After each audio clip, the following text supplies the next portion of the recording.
We're about to enter one of the habitat, the hibernation area of one of the pro players for Free Fire Esports World Cup.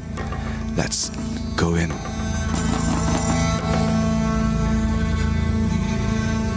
It looks like they are not here. What a beautiful nest. Well kept, I can say. So we can know that one of the players for Free Fire is a very neat freak. You can see that the nest is very clean, very straight. This is maybe the observation area where they could observe the kingdom of stone here in Riyadh.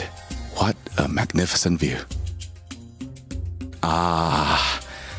The creme de la creme, the survival area of the habitat, the pantry. Our pro players cook their meal. So quite civilized, I could say. And a fridge, I do not dare to open. we might not know what unknown beholds behind this fridge. We're gonna move over into the player lounge to see the players truly take a break in their natural habitat. Come on. We gotta be very careful to not distract the players from truly taking a long break. Keep in mind, competition is always going to be tough, mentally taxing. So therefore, with only the best that can be provided for them, they won't take anything lower than suboptimal. Coffee, caffeine, everything a player needs to keep them energized, tough, and most importantly, mentally sharp, especially when they're in the game. Here, we're by the snack station. We've got our workers hard at work making sure that they are filling it up every moment. If it's empty, how are these players going to refuel themselves to keep themselves at the top of their game? The Esports World Cup ain't skipping out on nothing. Come on over. They're not around. At least we know that players, especially at the peak of their competition, when they're done with the games that they want to play, they still are challenging themselves mentally. One of the most important sides, whether you're a mobile gamer, a PC gamer, or even a console player, everything is provided here for the player lounge for all of their needs to make sure that the competitive level always stays at its highest peak. Look over here, we've got our PC segments, 2 rows of PCs. We've also got one of our hosts over there trying to be part of this, trying to be part of the player habitat. It's crazy. No, we can't disturb them. No, come back. And right here, we've got the broadcast playing for each of the games. Free Fire is going to be coming on real soon, but we don't care about this right now. We're going to have to take our time here and be very, very careful and very, very sneaky. And with that being said, thank you guys for watching. I got to get out of here. I'm in grave danger. I think the players have caught on to what I'm doing. I got to go. No animals, nor players, nor hosts were harmed during the shooting of this video.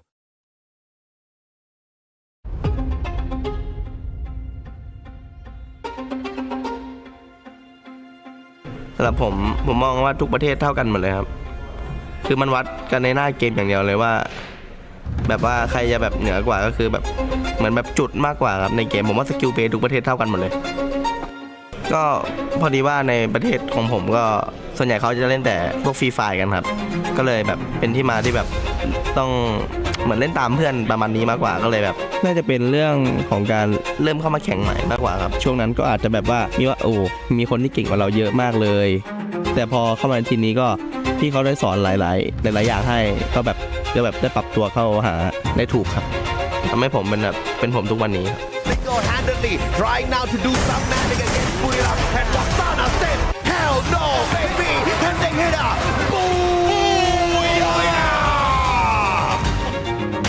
ถ้ามองกลับไปนะผมว่าผมก็ยังอยากเลือกที่จะทำแบบนี้ครับก็ยังอยากแข่งอยู่อยากแบบเป็นผู้เล่นที่แบบแข่งไปนานๆเลยครับก็เอาแชมป์ไปฝากทุกคนให้ได้ครับ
And that wraps up day number 1 for Free Fire here at the Esports World Cup 2025. Falcons, of course, this team continues to dominate and showing us our new playstyle that most weren't expecting. With On Fire and as well as Peter, the defending champions from the original roster in EWC's Free Fire 2024, showing off that with anybody, they can reach the top.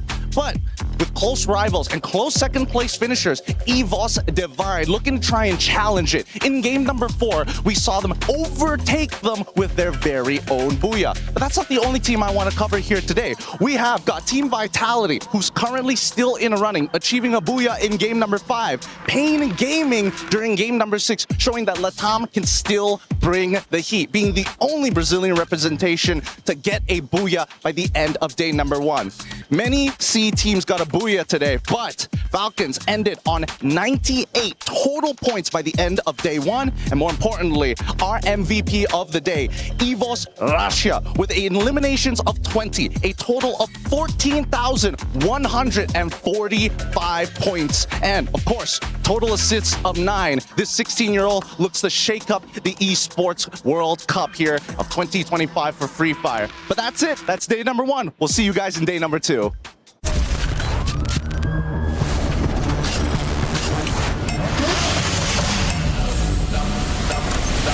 I'ma get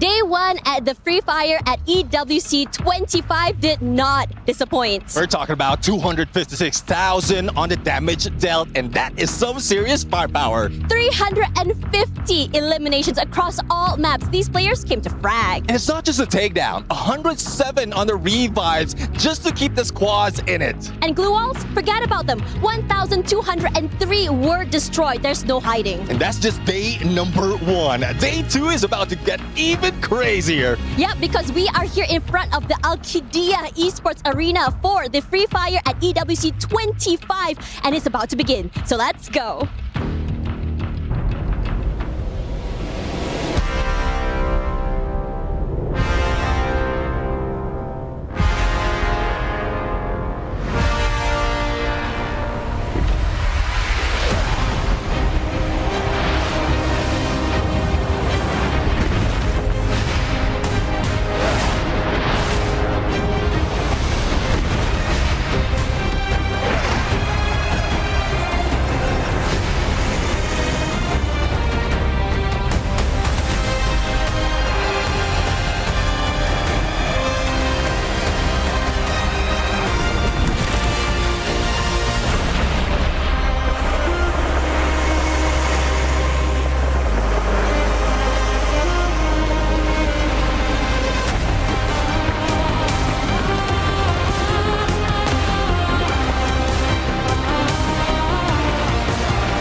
Hello survivors and welcome back to Free Fire at EWC 25. We are here for day 2 of the action here where we see Group B going up against Group C. That is right, we've got plenty more Free Fire action coming your way. But before we can jump into that, I do need to welcome my wonderful panelists that's going to be sharing all of their Free Fire knowledge with us here as we get ready for our matches. Introducing my beautiful panelists, we've got Raja, Gideon and the wonderful Neptune. How y'all feeling today for day 2? Well, I'm excited as I was yesterday, and it's a pleasure to be with you guys again. I like to mention that like every time because I'm loving making part of the show, and I'm so excited to see how it's going on today. I guess it's a similar situation for everyone, especially what happened yesterday. There's a lot more that will be in store with Group C being introduced. Yeah, I think that, after day number 1 with groups A and B being so explosive and nobody really wanting to back down, some maybe trying to find their footing, I think B and C is really going to test the waters amongst everybody. Oh, obviously, folks. Now, we do need to have a quick look here at the format. Now, we are just into day 2 of the competition. So, of course, we're still in the knockout stage. We have 3 days of knockouts before we move on to the next stage. What we're looking for here, we're looking for the top 12. We want the best teams here at EWC before we can move on to that next stage. So, basically, you kind of don't want to be bottom 6, right? That is the goal. That's the line. Do not cross that red line. Yeah, I mean, there's a lot of teams that is in that boundary, but we'll still have to find out if they can perform, especially from those coming from Group B. And well, that is the beauty as well as the risk that we have right now in the current format, because we only have 3 days for the knockout stage. Yeah, there's not a lot of time left for these teams. So in terms of like trying to adjust on that fly, you got to come out of the gates with a good strategy, and people start to figure it out midway. We got to make those minor tweaks that'll give us that competitive advantage. So it's really fast. So teams that are not doing that good, they need to be like, they need to clock just to start and try to get inside of the top 12, right? Yes, top 12 is the goal. Another goal though, we actually have our Kidia plays ready to go. Let's have a look at our Kidia top plays from day 1, because we've only had 1 play day so far of Free Fire, but we had so many awesome matches, guys. So many awesome moments, and we're already starting to see these teams shine on their first play day. Absolutely. I think Falcons have made a statement for themselves that they're here to win it again, being the defending champions with 2 of their original players. But big shout out to, EVOS Divine keeping it really, really tight. But I'm looking at you, Neptune. I know exactly what you want to talk about, because Hotshot, Red Hawks, they were putting up some numbers. Yeah, I mean, I'm really surprised, but I know they have my vote in terms of the underdogs really rising up, and I love how they performed yesterday. But I know Hotshots will still be in the mix, and the Red Hawks will be resting, so hopefully this is a time for them to learn a lot more, because again, I talk about this, that they look like those coming from the Southeast Asian region, the movement, the strategy, even how they go for elimination.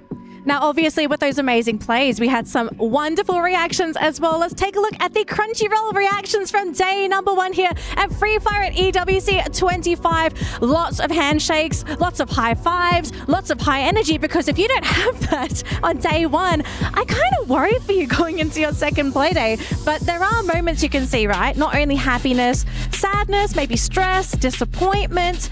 I mean, even though you're experiencing those negative emotions, Neptune, do you feel like sometimes you need those negative emotions to push you forward, to actually uplift you to the next level? Well, at some point, yes, at that moment, you can just let go of those reactions, show it, and then just take it back. Because you need to be ready in the next match. Because some just hold on to it a little bit longer, and that's why we're seeing some of the teams fail match after match. But we have seen some of the teams, despite being taken out early, they come back a little bit stronger. I think that at least with professional teams and now esports organizations really taking into account, like sports psychologists, for an example, negative emotions, as long as it's channeled into the right places, can be utilized as fuel. Some obviously don't do as well with negative emotions, but others could really utilize it as motivation coming into the next game. Now, speaking of, we are going to have a look at our overall rankings after the matches played from day number 1. Now, don't panic if your favorite team is at the bottom, because there's a good chance they haven't played yet. We are going to be seeing the first play day for Group C, but teams in Groups A and B, they already had their first play day. Now, keep in mind, teams that are in Group B, today is their last play day. After completing their matches today, it is done. Their fates will now rest on the shoulders of teams in Group A and C when they play their matches tomorrow. Now, is anyone surprised Falcons is at the top? I don't think so.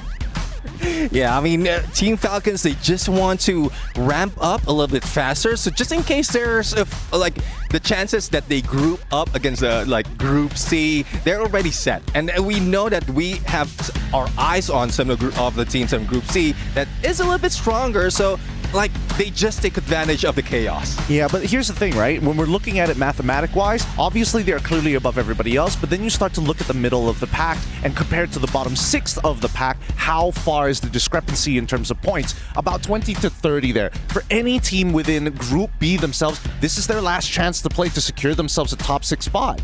Yeah, I totally agree. And I mean, I'm really surprised about Evos too. I think they are doing like an amazing job. They are playing really stable, so they can get like a bunch of eliminations, and they are really good at positioning inside of the safe zone.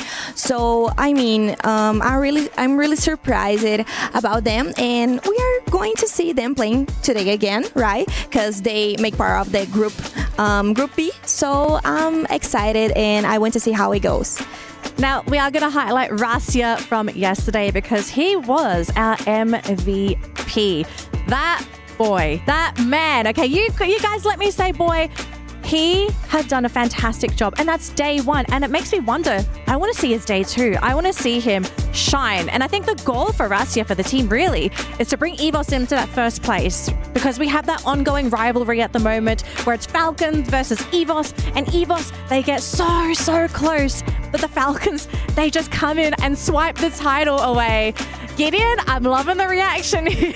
I'm sorry, I was just looking at the screen. I didn't realize that the MVP gets to get their key and bring it up to the podium right at the stage, right? This is just, again, a huge compliment. Yeah, it's an honor, and it's huge compliments to EWC for, you know, setting this up and also creating the overall arc being, hey, we need this key, and eventually, once you beat your competitors, you're going to be crushing it too. Little fun fact about Rasya. I mean, though he's not part of the roster from last year because of the age restriction, but he was here as well. So he witnessed everything that happened from EWC 24. And I guess this is what they like, the power, the energy that he is going through to be able to bring the team to that #1 spot. Now, moving forward, we do have our STC Club Championships update. So here's just a quick rundown of what has currently happened here for the Club Championship points. If there is a team that you are cheering for, take note of where they are currently on the leaderboard, because they may go up, they may go down. The competition here at EWC is still relatively early, so plenty of points to go around. But remember, the key points here is not just the points. You have to place top 8 in 2 titles before you are eligible. So if you can get those 2 titles, you're going to be in the running for that money. But Week 2 schedule here, folks, it's on the screen right now. Those games are currently ongoing along with Free Fire. But here is the club prizing, so you guys can currently see where everyone is. Millions of dollars on the line here. And this is all for the honor of the best esports organization in the world. Guys, I don't even know what to do with this amount of money. I can't even think. Probably I will buy like a car or like you could buy more than one car. Buy 3 cars. Raja, or more. You can buy a new life with that money. Yeah, actually that's true. I would like to have that money too. I mean, looking at the club championships, right? So far, based on what I'm seeing, I'm hoping that maybe Free Fire is going to be the game that shoots Falcons back up into the top of those standings and contests with Team Heretics and Gen G. Because even last year, when we were talking about like EWC's club championships, it was Free Fire that really broke the mold and set Team Falcons apart from everybody else. Exactly. I mean, being in near the Falcons' nest, there's a huge chance that all that energy can bring them to that factor. So we'll have to see on what's happened. I think I want to become a professional player to play in EWC the next year, maybe. I don't know if I have a time for it, but I would like to do it. Hey, ideas. I'm just saying, Women's League Free Fire, it needs to start sooner rather than later. Ooh, that is a good idea. Now, it looks like we have the Jabal Motorsports player arrival cam set to go, because the players are starting to make a move. Some of them are at the venue, and I do believe some of them are just departing the hotel. So teams are getting ready to play. We are looking at Groups B and C here. So if you're rooting for any teams in Group A, they will not be playing today. They will be finalizing their matches tomorrow. But There we go. Our play, you can already see talking, conversations. We're seeing some facial expressions as well. Definitely some nervousness, Raja. They look more confident today. I saw like Fluxo walking and laughing, and I think that's really good because that's the energy that we want to bring inside of the game. We want to bring like our Brazilian energy. I think we missed this a little bit because Brazilian is not doing that good as we expected. But today we still have like Alpha 34 playing, and we have the debut of Los Grandes, which I'm really excited to see. I'm actually really glad you brought that up because I kind of noticed for power rankings, we're going to talk about that later, but some of you guys are actually voted for LOS. And I do want to hear your thoughts on the team because we haven't seen them play yet. But just a quick reminder, folks, here are our groupings. So it is B versus C. We've said this multiple times, but we've got to let everyone know in case they came into the stream late. It is B versus C today. Teams in Group A, they will finalize their last matches tomorrow against Group C. But for Group B, last play day, last chance, and for some teams, it could be do or die. Yeah, I mean, there's a lot of teams right now who is currently on that A and B roster on that groupings, and like it's such unfortunate because some of the teams had great potential. Some of the teams right there had great potential. It's just probably luck or the chaos that Day One has offered. Yeah, I think that at least when these teams were initially being drawn into their groups, most would be like, I don't want to be specifically in Group B, right? Because you have the highest amount of pressure on you. You have to do well on day number one. You only have one day to kind of adapt. There is no break day compared to Group A. You play it, you test the waters a little bit. Group C is watching. And then on the third day, finally, all right, we can show what we have learned. And Group C is like, we've already seen everything. Now, I think it's time to reveal the Aramco power rankings for my panelists so we can see who are the favorites to win today's matches. Now, across the board, we have Raja with LOS, RRQ and EVOS, Neptune with Boulevard, EVOS and LOS, and Gideon with Boulevard, Fluxo and EVOS. Now, Raja, I want to hear your power ranking. Why did you pick these teams today? Well, I will start with EVOS. I decided to pick EVOS because of the stable game, and RRK Kazoo because they finished the global finals at the second spot, so I think they will do an amazing job today. And LOS because they are really aggressive, and I think it's a Brazilian team that will match, like it will really match with the play. I mean the way the Asian players like to play, like a very fast, aggressive play style. Yeah, exactly. Neptune? Well, Burim United, of course, every time they are in the mix, especially in knockout stage, there's always on top. EVOS Divine, how they performed yesterday, the consistency, I believe it's still on them. And similar to what Raja mentioned, Los Grandes is just so aggressive. I was glued on their grand finals before EWC, and I'm looking like a similar tactics from Southeast Asia. Gideon? Well, I think for me, I like stability, but I also want to see how things are going to break out, right? I mean, EVOS, obviously, they were playing safe, they were playing good, they were playing extremely stable, but now with the introduction of Group C, who has seen the play styles, whoever was in Group B, like Fluxo, for example, can really start taking advantage of what are their key points of success, their routes, and not to mention their landing spots so that they can adjust as well. And of course, there's BRU. They're just, I mean, these Thai teams are always going to be nasty, and they always do really well during knockout stages. All right, thank you, analysts. Now, it looks like we have put some content together for our wonderful viewers, especially for our Onyx fans. We have put together a special video showcasing their road to Riyadh. Let's see how their journey was making it to EWC.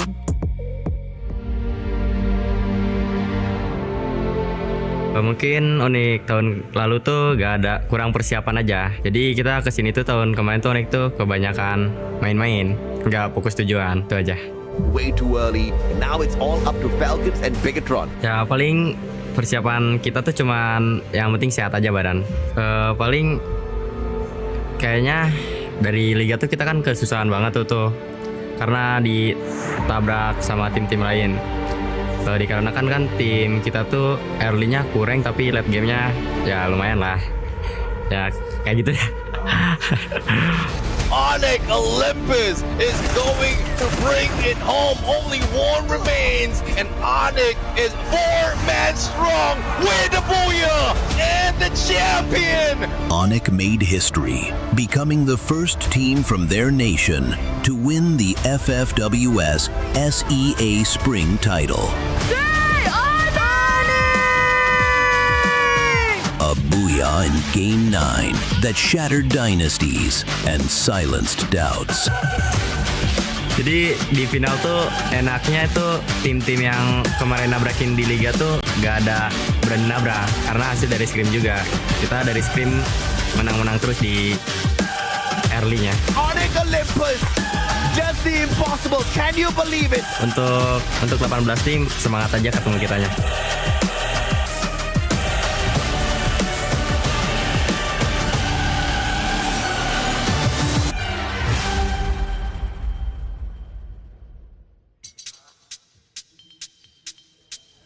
Onyx are ready to play. They've basically got so much to gain for winning EWC, but we'll have to see in their first couple matches. Now, I have been informed we are almost ready to start the entire day, folks, so don't go anywhere. Match number 1 is just around the corner, but while that is all happening, we are going to go back to our Jamal Motorsports player arrival camera. It looks like the rest of the teams have finally made it to the venue. They are walking towards the stage and towards their battle stations.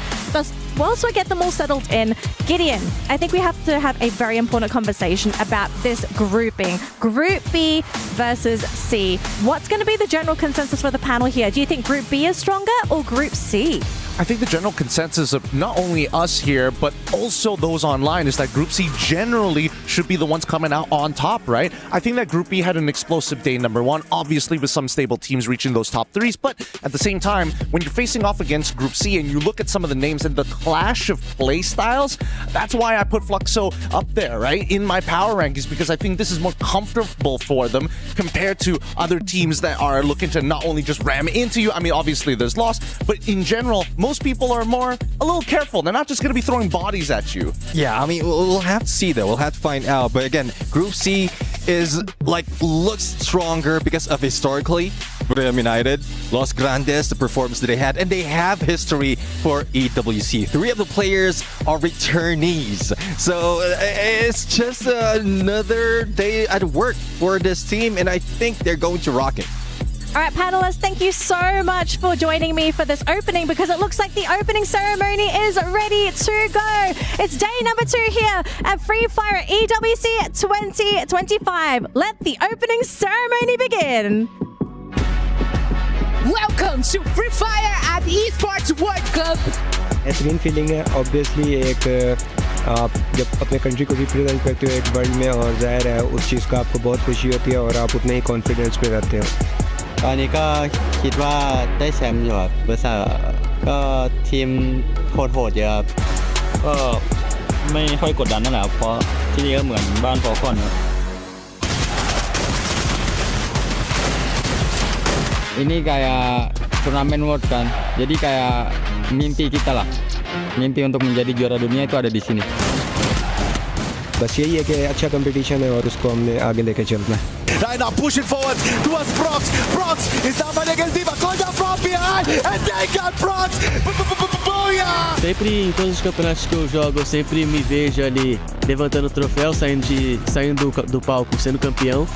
Então acho que é o princípio de tudo. A gente chega pra sentar ali pra jogar, a gente já tem que sair imaginando a gente levantando o troféu. Fluxo with only 1 player left.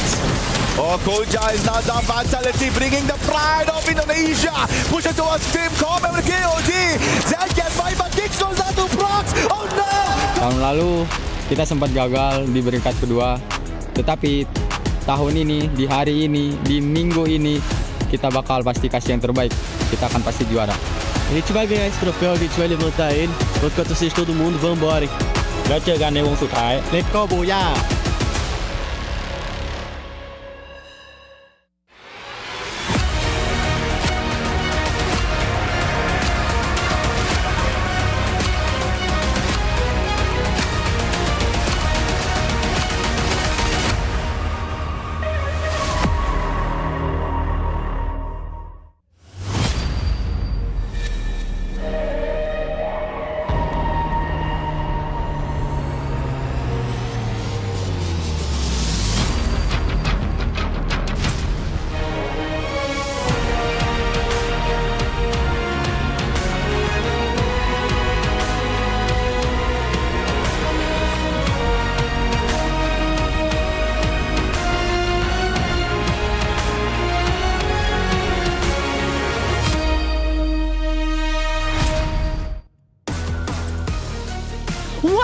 Survivors, welcome to day 2 of the knockout stage at the Esports World Cup 2025. Team Falcons are leading the standings, fighting to keep their crown as the reigning champions. But Evils is not far behind. They are hungry and they are chasing the number 1 spot. And now the stage gets even bigger. Today we are gonna find and welcome the Group C to the arena. And new teams, new battles, and even more action coming in your way. Let's drop in and see who will rise above. It's time to introduce the teams competing today too, starting to Boulevard United. They just don't win, they dominate. The Kings of Booyah are back.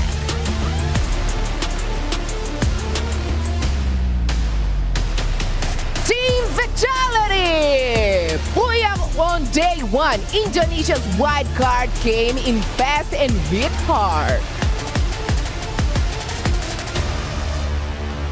Movie Star! Straight from Latin, R7 brings smart plays and deadly focus. Fluxo! The boogman of endgame. Fluxo's hunt is only getting started.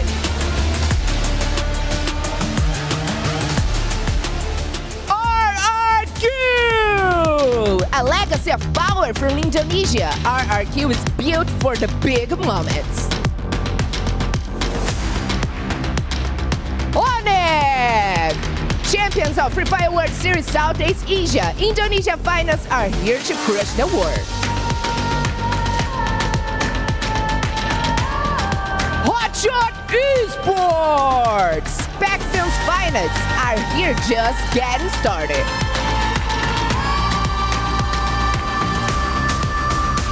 Alpha 34! No longer just a new blood, they are here to prove they belong.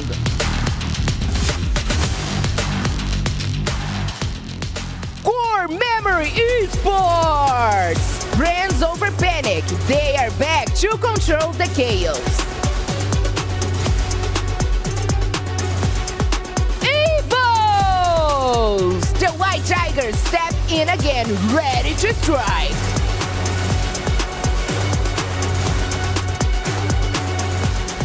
Dragon Esports! They may be new, but they burn wildfire. They are ready to ride. Los! The Free Fire World Series Brazil champs have arrived. They are here to prove why they wear the crown.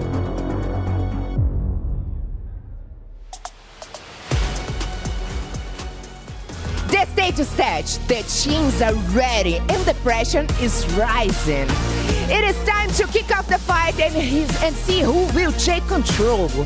Because day 2 of knockout stage starts right now. Buckle up and let's hit the skies!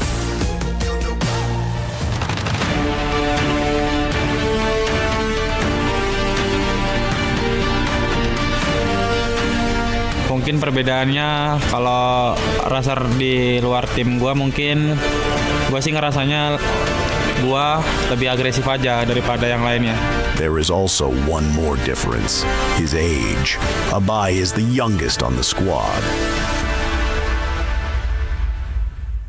Perasaan saya senang karena mungkin di luar sana banyaklah pemain-pemain yang lebih tua dari saya. Jadinya saya pengen lebih baik dari mereka. Despite the age, he's not the one to be underestimated. Kalau ngeremehin pasti adalah beberapa kan.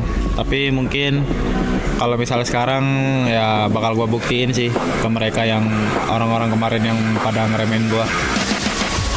Abai didn't wait for permission to become the MVP. He took it, racking up Predator and MVP awards in 2025 alone. Kalau soal MVP mungkin gue anggapnya itu kayak penghargaan terhadap diri gue gitu. Gue bangga dengan diri gue, tapi yang gue cari itu adalah juara, bukan title MVP. competition to an end. Gue juga agak sakit hati gara-gara kemarin gue gagal juara dunia. Nah, di turnamen ini mungkin pembalasan untuk tim lu. The youngest on the squad, yet the first to dominate the stage.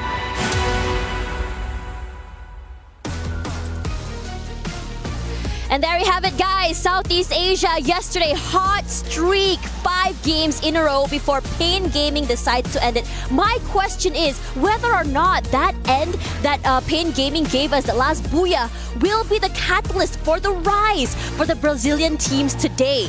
Yeah, welcome to the day 2 of the knockout stage. You're here with Tash, Bani, and also me, Admats. We are coming in with Group C and welcoming Group... we're coming in with Group B and welcoming Group C in our day 2 bout. We see the likes of RRQ and Onyx from Indonesia. These two teams would likely dominate here on day number 2, but they have to remember there's also Boulevard, LOS, Lost, Rainbow 7, as well as Dragons Esports in the mix. Yeah, and I think out of all these teams right now, I mean, we have a lot of highlights, right? We talked about Abai from RRQ and his MVPs, but you don't forget as well about Buriram United. They have multiple titles from the players from last year. From EWC, we had Moshi as MVP. From FF Global Finals, we had Jonah as Predator, Wasana as MVP as well. That's why the panel was putting a lot of highlights on this particular team. They are a team to look out for. Yeah. But at the same time, I had a conversation with our fellow casters here, AJ as well as Husky, wondering like, okay, it will be so poetic if the end of the streak yesterday by Pain can be carried on today by the other Brazilian teams. Yeah, it looks like maybe day number 2 would be a Brazil day. However,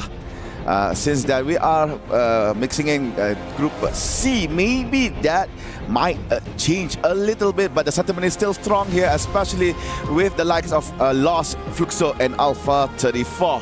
And one thing's for sure, I would like to touch on to something. Since that we are in Riyadh, definitely I would like to mention Team Dragons Esports. They are the team from MENA, Middle East and North Africa.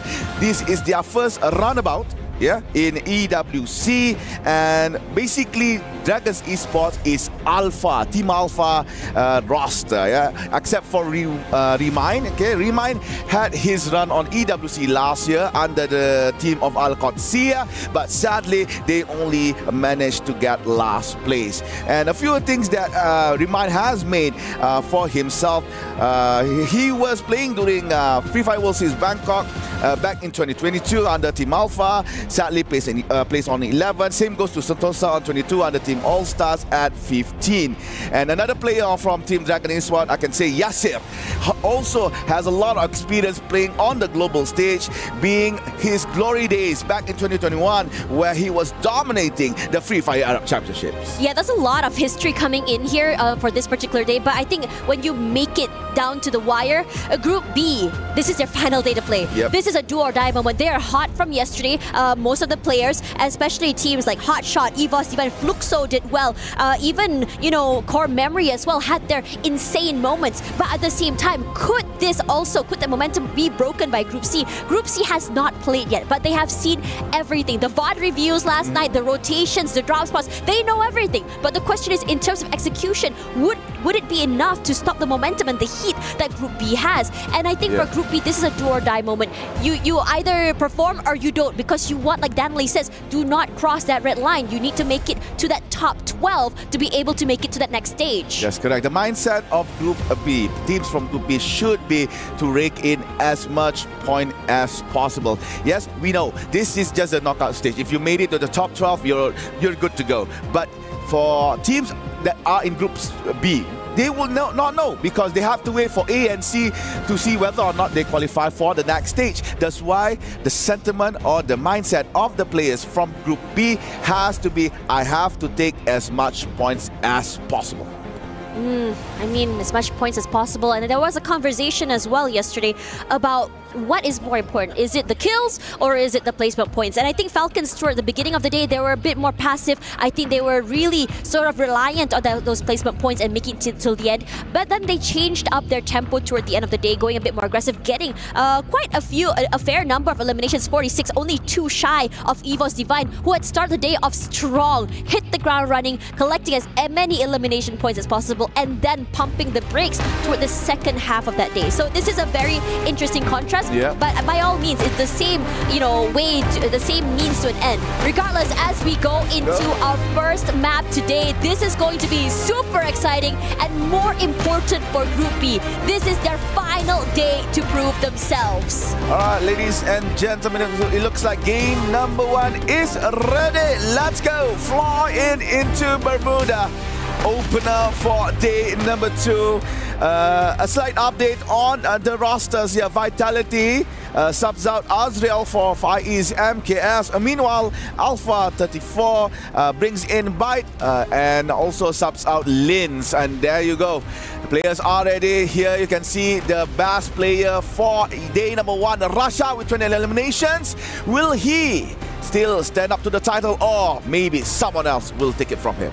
Really interesting. The great stuff actually coming from this kid. I mean, or what Danley says, man. I mean, one thing's for sure for him, he's very aggressive. He is very opportunistic. He plays these very tiny micro angles to perfection as well.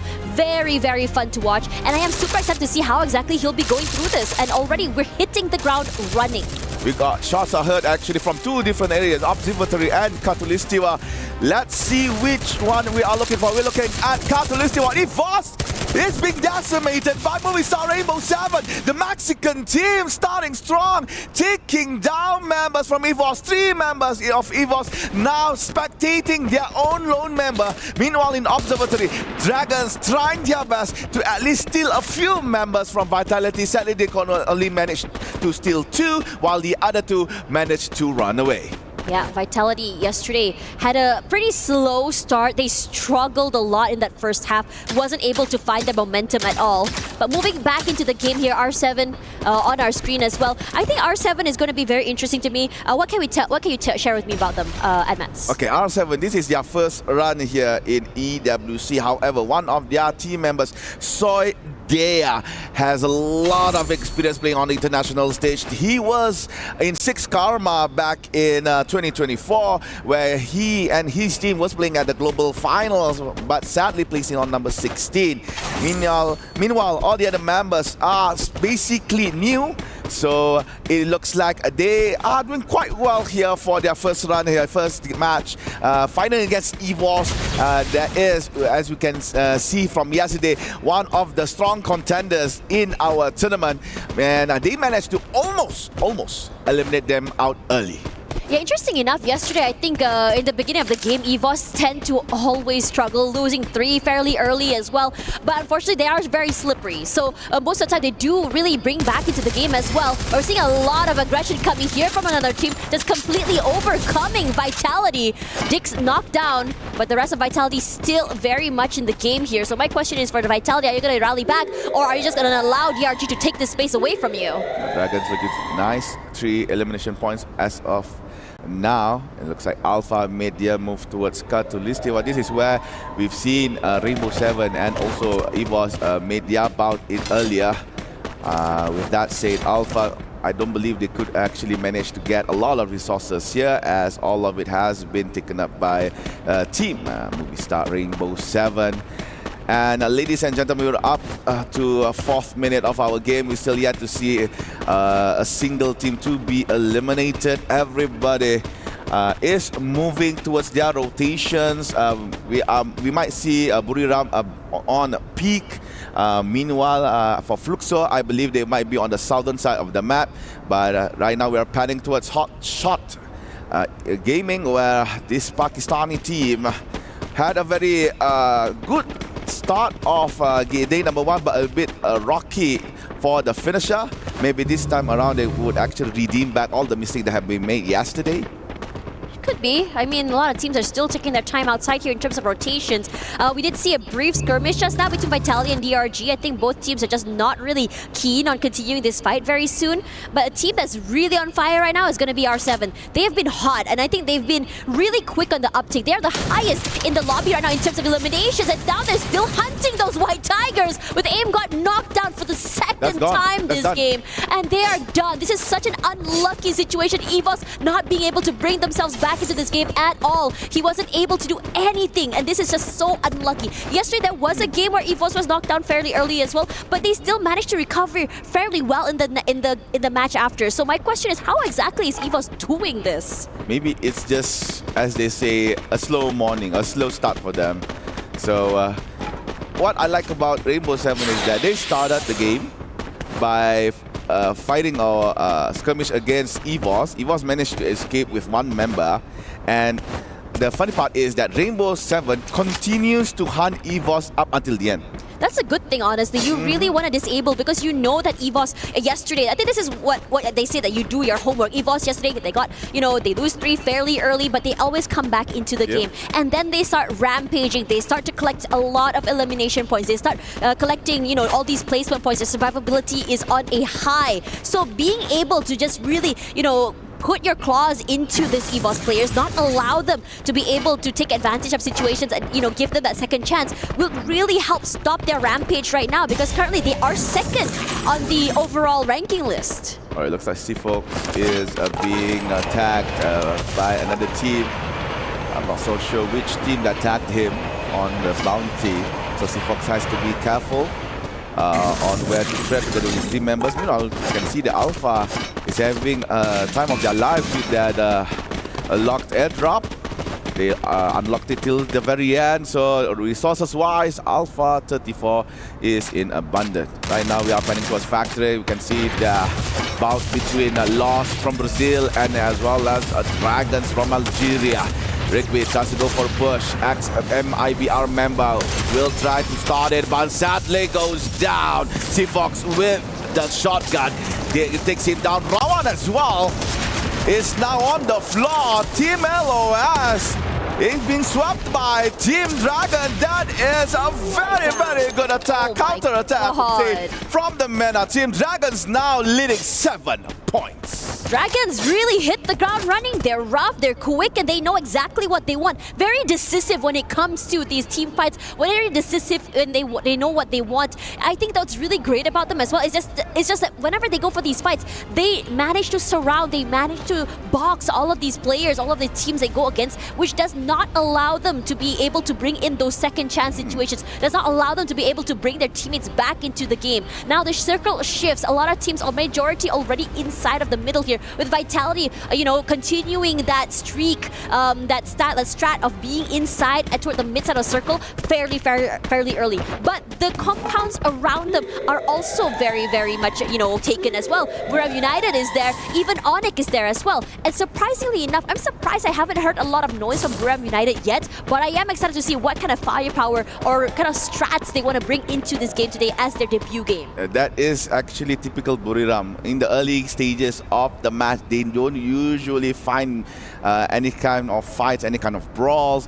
Their mindset is that we're gonna play it slow on the early games and maybe try to get the weapons, the ammo, the utility that they needed to bring in towards middle, or maybe as well as the end game. And that strategy has been done by Buriram for various tournaments, and it is again being used today at EWC. And loss with the loss towards Team Dragons is an upset, especially for those for our panels with the Aramco ranking. Sadly, Loss is not doing very well for game number 1. Maybe the next one, Loss would actually come back again. But surprise, surprise, Dragons, not a team that we're actually eyeing a lot, is doing so well here. 7 elimination points, is still in the game.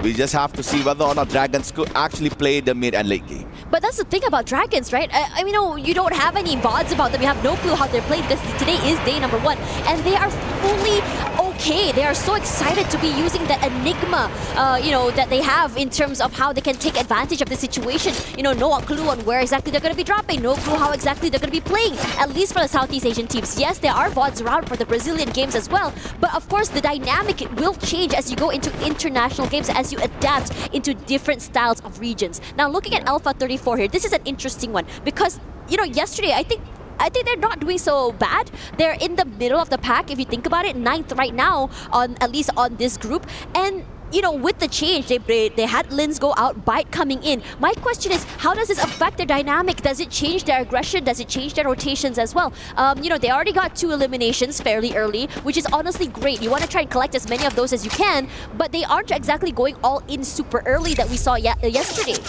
I think Alpha is trying to go for wide rotations. That's what I see. However, talking about never mind. I was about talking about wide rotations.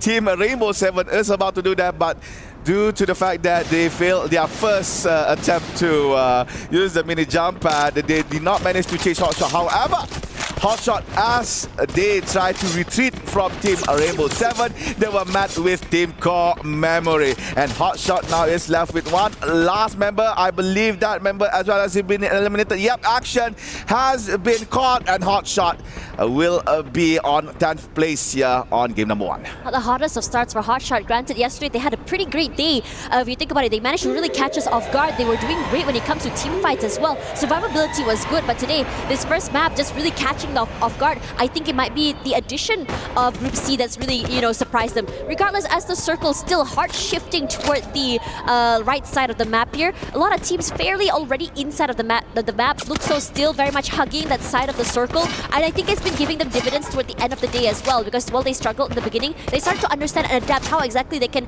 I would say, weaponize this, I would say, edge of the circle situations. Either they become the team to gatekeep, or they can just wait out all of these teams fighting in the middle side of the circle and then finally try and go in to collapse after, when everyone's a bit more weaker.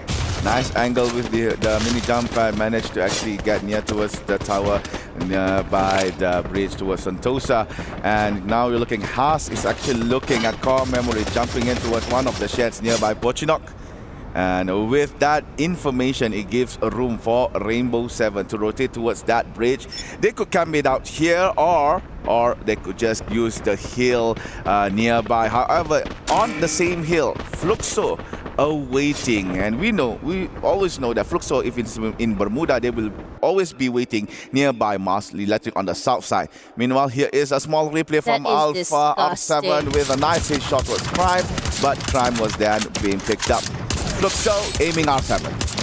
Yeah, R7 taking a lot of pressure right now, just trying to rotate from under that bridge now. And Fluxo, once they see something moving, they are going to be putting that pressure in. They have the weapons, it's perfect to just penetrate those blue walls. And most importantly, with Woodson just rushing up forward, trying to play that first contact play. R7 now questioning whether or not they want to take this fight. No, they are retreating away. They're like, you know what, you want this bridge, let's take it. We don't want to take this fight fairly early. It's still too soon, and we don't want to go down. But Fluxo says, okay, if you don't want to fight us, fine. Let's move our sights over to Vitality. Right. Meanwhile, talking about Vitality, who is in Pochinok. Pochinok has been decently quiet, but now teams are approaching towards the new zone. There you go. The siren is out, and movement from players will be more drastic than before. Those in Pochinok has to make a move. Oh my God! Nice shot by Buriram. Moshi takes down Dix. That is the first elimination here for Buriram Esports United in EWC 2025. They are still waiting for anyone that comes through. Moshi stays back on the second floor of the barn. Meanwhile, all the others are gatekeeping the steps that leading up to it. Dragons nearby, RRQ as well. It's hard for them to actually do a rotation. RRQ actually exited slightly earlier than Dragon. That is a good sign for the MENA team to move in a more safe way. Meanwhile, Vitality waiting in the garage. Buriram really needs to make a move. Meanwhile, RRQ is quite safe right here. They are in a very good angle not to be spotted, and at the same time, the circle is just right in front. Honestly, there's so many teams rotating in from this left side. It's incredibly hard. You have to win these fights, most importantly, but the teams that are winning, honestly, is Buriram United and Vitality. They have compounds, they have places to play with, and DRG stuck outside. How are you going to push it? There's barely any cover, there's barely any space. You are sandwiched between 3 different teams that are just ready to rush at you here. But DRG has other things in mind here, prepped and ready. They're going to go rush their way inside. They're going to take it brick by brick. They've managed to make a nice little wormhole of glue walls to be able to make their way into that zone. But over the other end, Onyx going rampant as Gio's going to find one as well. But this rotation, because there's so many things happening, DRG has been able to penetrate into the zone safely. Buriram from the kill feed looks like they are dominating all the other teams inside Portugal. But as you can see, the blue team is not looking so good. Only Noki left. But oh, they found Noki in the end. And there you go. Onyx eliminated on 9th place. Right in front is a member from Team Alpha, R7, holding strong, pushing back Joanna and also Get High. And then the snow grenade has been released towards R7. R7 has to retreat. Meanwhile, Buriram, this is the time for them to shine. They are trying to hunt the other members around them. However, Alpha 34 eliminated on 8th place. Buriram tries to push towards Vitality. Koja is now on the floor. Kill goes to Butsin from Fluxo. Faiz backstab from the back, and Vitality eliminated at 7th. You gotta really give it to this team. Buriram United just going super aggressive right now. Very, very explosive. But Buriram United, they're out in the open. They have a lot more space to work with compared to DRG. And DRG completely stuck inside the shack. Cannot move, cannot go. And the same could be said for RQ here, putting in a lot of pressure to the team on the other side of that map here. The kill feed is lit. So many players from Buriram United and Fluxo going completely nuclear. Movistar R7 is now out as well. As Core Memory is stuck inside of the shack. Where are you gonna go? What are you gonna do here? Because RQ are gonna force their way inside, trying to get as many of these eliminations as they can. But Fluxo, they want a piece of the pie. They want to rush forward as well. Core Memory gets the members of RQ here. The CQC is good right now, and RQ is done punished for fighting more than they can chew. The landmine clutches for Core Memory. Now we are left with 3. Buriram Esports United, Core Memory, KOG, and also Fluxo. 2 Thailand and 1 Brazil. Fluxo has to stay quiet for a while, but Gio could be sniped. He should be proning. Bobs and Butsin near the monster truck. CRM still waiting inside the red shack.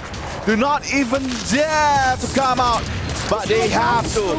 The circle is actually edging away from them. Buriram has the view of everyone right now. Butsin Bobs is trapped in front. MP7 and Gil could only watch from afar. Now Buriram pushing forwards, following the movement of the zone. Gio and MP7 could catch them. Glue melter on the floor. Joanna tries to go for the mini jump, but it is quite risky. Buriram just proning, just waiting what to do next, and finally they have used it. Nice drop, but Joanna was blocked by his own teammates' glue wall. He's now on the floor, but Bobs as well. Skylar towards Bobs and also Butsin. They have to actually make way. Joanna finally woken up. Bobs goes down again. Butsin as well. Fluxo not looking so good. Butsin up and down. His HP goes. MP7 now trying to revive as much members of his team as he could. Now Fluxo decides to go for Core Memory on the side. Starlight versus Brazil, but it's Starlight that won that fight. Now it's gonna put it up. Trying to finish off everything, and one more shot on Dunbo, and there you go, ladies and gentlemen.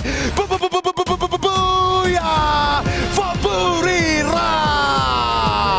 Buriram was explosive in how they played as well. Very quiet from the beginning of the game, but once they said it's go time, it was time to go. They were just dominating every team that had to pass them to get into that circle. They get kept 3 teams out there, and in fact it wiped out all of them as well. Do not cross this team at all, and most importantly, positioning is great. They were so aware on how exactly the rotations of all the teams were going to be. They did not have the advantage of the zone. Using a 2-2 formation with that jump pad allows them a nice crossfire as well, so that it becomes a meat grinder for any team in between them. What a nice, I could say 18 elimination points in just game 1. Their first game at EWC 2025. that is way beyond imagination here for Buriram. And yeah, their strategy of trying to focus their game on the mid and late of the match paid off really well. And what I could say from Buriram is that during the final moments of the match, they were in a very nice angle to oversee everything. Yeah, but for now, we're going to go for a quick break. After this, more Free Fire EWC coming at you.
Lihat nih.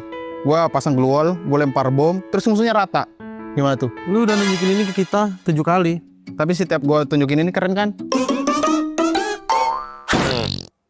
มาซ้ายก่อนออกมาซ้ายก่อนเกตจะเข้าไปนัว กูชูเตงตั้งให้ไว้ให้กูหน่อย โดนอีกเพื่อนจุ๊บหน่อยเกตสวยจุ๊บโจ้หน่อยเอาจุ๊บตัวเองนะ เกิดเจกดขวาฟังกูกดขวา เฮ้ยซ้ายกระดาวเห็นปะ มาดิตามมาโดนแล้ว ไม่บีบเล่นเลยเอาก้านะเอาก้าก ดออดก้า 110จะล้าหน้ามึงอะดาวตัวเดียว 110 ตายไอ้โง่มาดิเตือนสวยโจ้เจ๊สวย ไอ้เหี้ยมาให้กูกับมาเกี้ยว It's only game number 1 and already Buriram are establishing their position in this Group B versus C matchup. And they did break some hearts as well, unfortunately. We did see a lot of hype for the Dragons, who looked to be a top contender in that round. But unfortunately, there can't be a dragon in No King's Fairy Tale. But panelists, we've got to break that game down because I think we learned a lot about Group C and the condition of Group B.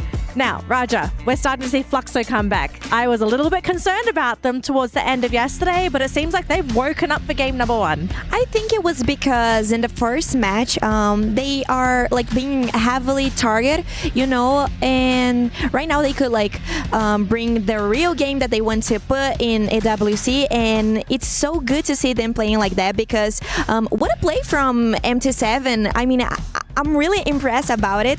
Even Buriram winning this match, I think it was such an amazing play, and I'm so proud of them. And also, I want to mention that Buriram is doing really well, as all of us probably was expecting, right?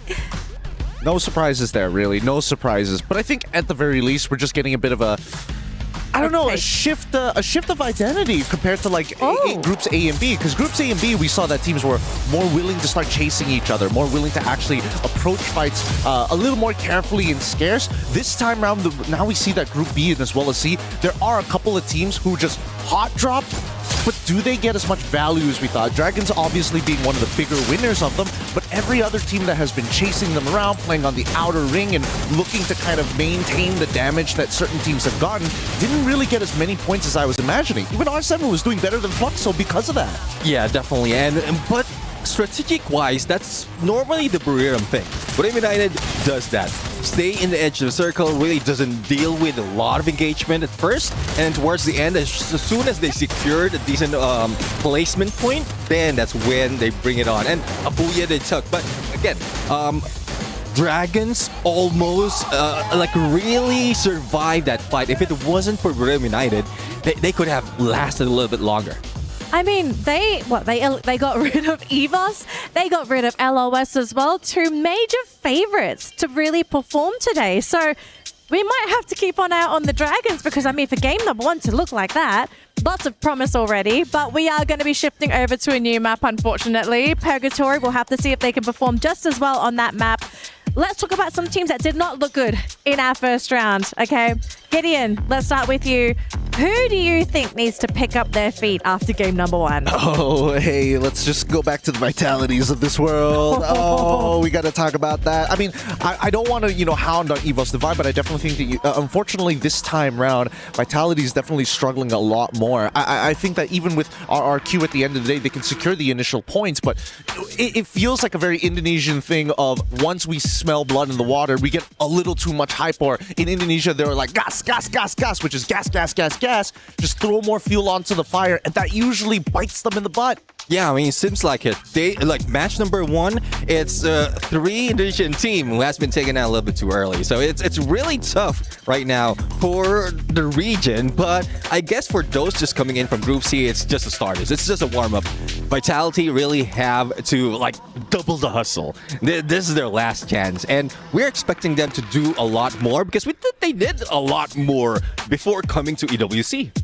Okay, I kind of want to bring up a discussion because, Neptune, I'm so glad you brought up the Indonesian teams. So I think leading up to today's matches, a lot of people looked at the groups and they thought, okay, for Group C, Buriram and the Indonesians. But unfortunately for the Indonesians, they just didn't look that great in today's matches. Now, keep in mind as well, this was their first game here at EWC, so maybe they're feeling a little bit cold.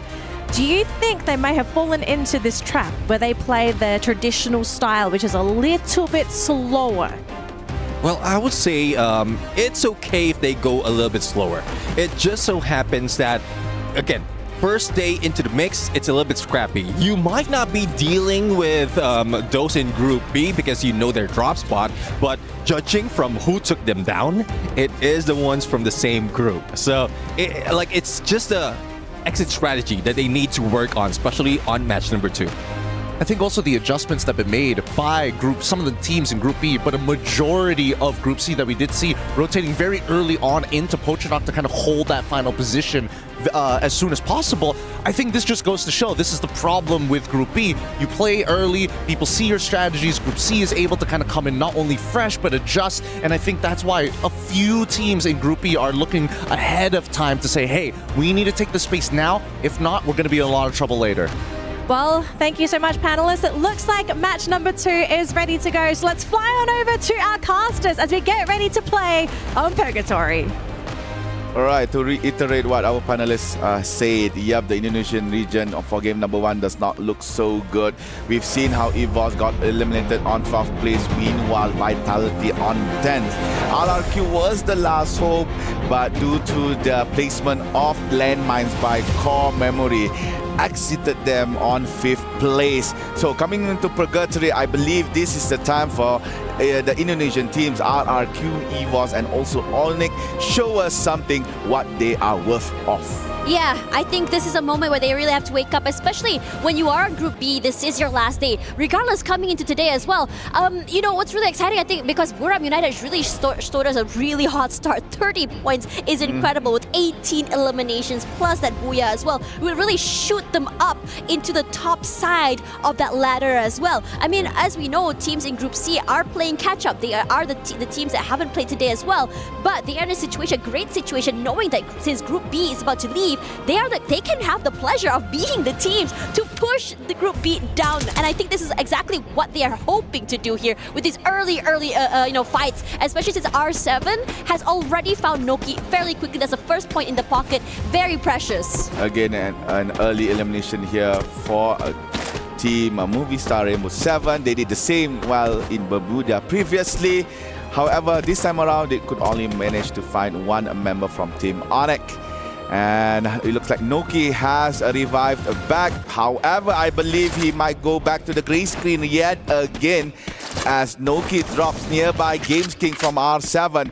Noki, the only lone Malaysia representative here in EWC, has to survive the push from R7. For the current time being, it's only Games King, but Games King is bringing a friend soon. Noki could not fight him 1v1, and another point given towards R7. Dying twice to the same opponent is just devastating. Wasn't brought back into the game, immediately camped. We're starting to see this pattern of teams really just chasing, their prey all the way to the ends of this earth. As RQ quickly gonna find, smell blood in the water here because DRG just circling them like sharks. They have a lot of space to work with on the outside of the area. They can play off sound cues. They can play off, some micro angles as well. They immediately break the glue wall. Tries for some free fires, fight nothing quite yet because RQ has really moved themselves outside, but Remind is just so aware where Dudes might be. Dudes falls. Adam and Mal also try to answer back, and they do. DRG now in trouble, but they are rallying back. Shouldn't be too hard to bring Remind back into the game. Simox, it looks like he has to hide himself for the current time being, trying to prolong Dragon's survivability, but it looks like it will not be for long as Hotshot is coming in slowly. RRQ, Abai is pushing towards Simox, but Simox won that fight, and now it's only Yasir. One experienced member here in Team Dragon has to sit down as he is hearing Hotshot firing towards RRQ. Abba has to fall back after being revived back by 18 Dia. And Hotshot finds Yasser and Dragons. First team to be eliminated in Purgatory. But they're not done. RQ here is just being very quick right now. Hotshots as well will eat the brunt of that damage. Quick put of that glue wall down. Just really isolate this fight here. Hasuixi, what are you going to do here? Trying to find the right way to swing. But Hasuixi just a bit faster with those shots. The better gun as well. Means 18 Deer MKS cannot hold on. That's 3 eliminations in Hotshot's name. RRQ managed to actually sneak one member away from Fire Brigade. That is a very good engagement done by Hotshot. They waited for Dragons and RRQ to finish their bout before coming in. They found Yasir hiding in one of the ruins nearby, taking down Dragons at 12th place and almost eliminated RRQ. So right now with 3 elimination points early for Hotshot, they are smiling. Meanwhile, we're looking at Core Memory journeying themselves towards fields. Nearby is actually EVOS Divine. And we might see another Thailand and Indonesian interaction here for game number 2. Team Core Memory Dawn. And then fun fact, Dawn is that member from KOG. That's why Core Memory X KOG comes about, because there is an existence of Dawn Boo. I'm surprised that DRG got knocked out this early. Granted, their performance in map 1 was just super bombastic. But I have to say, a lot of teams are very much ready, a lot more ready if you ask me, to deal with the aggression that they dished out on game number 1. And they are severely punished for it, which is honestly expected. I think after this, DRG will think twice before really going aggressive on the get-go. Probably rethinking how exactly they want to work with their execution coming into the next map. I think that the way they tried to execute was good.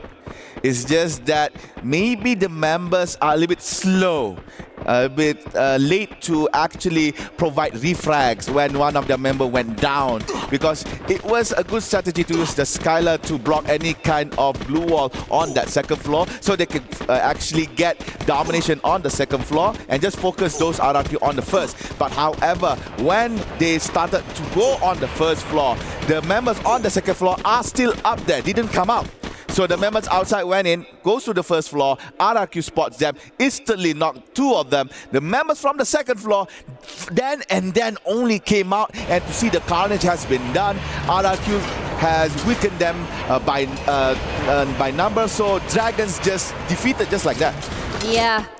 to say they were just a little bit too greedy in terms of the execution, if you ask me. You want to really quickly come into the building, all four jumping in at once without leaving someone outside to scout. And there is that possibility. I mean, you want one player outside to scout with the possibility of a flank or for a long-range fragger. You just have no clue. And I think they went all in a little bit too soon. Now, moving on here, let's look at the rotations where a lot of majority of the teams are currently still playing outside of the circle. And most importantly, just still hugging the sides here. And this could be huge when it comes to those rotations later, because it does put teams in a high pressure situation when it comes to these fights. Like this one right now, we're looking in front of our faces. All right, you can see that the first zone is almost finished.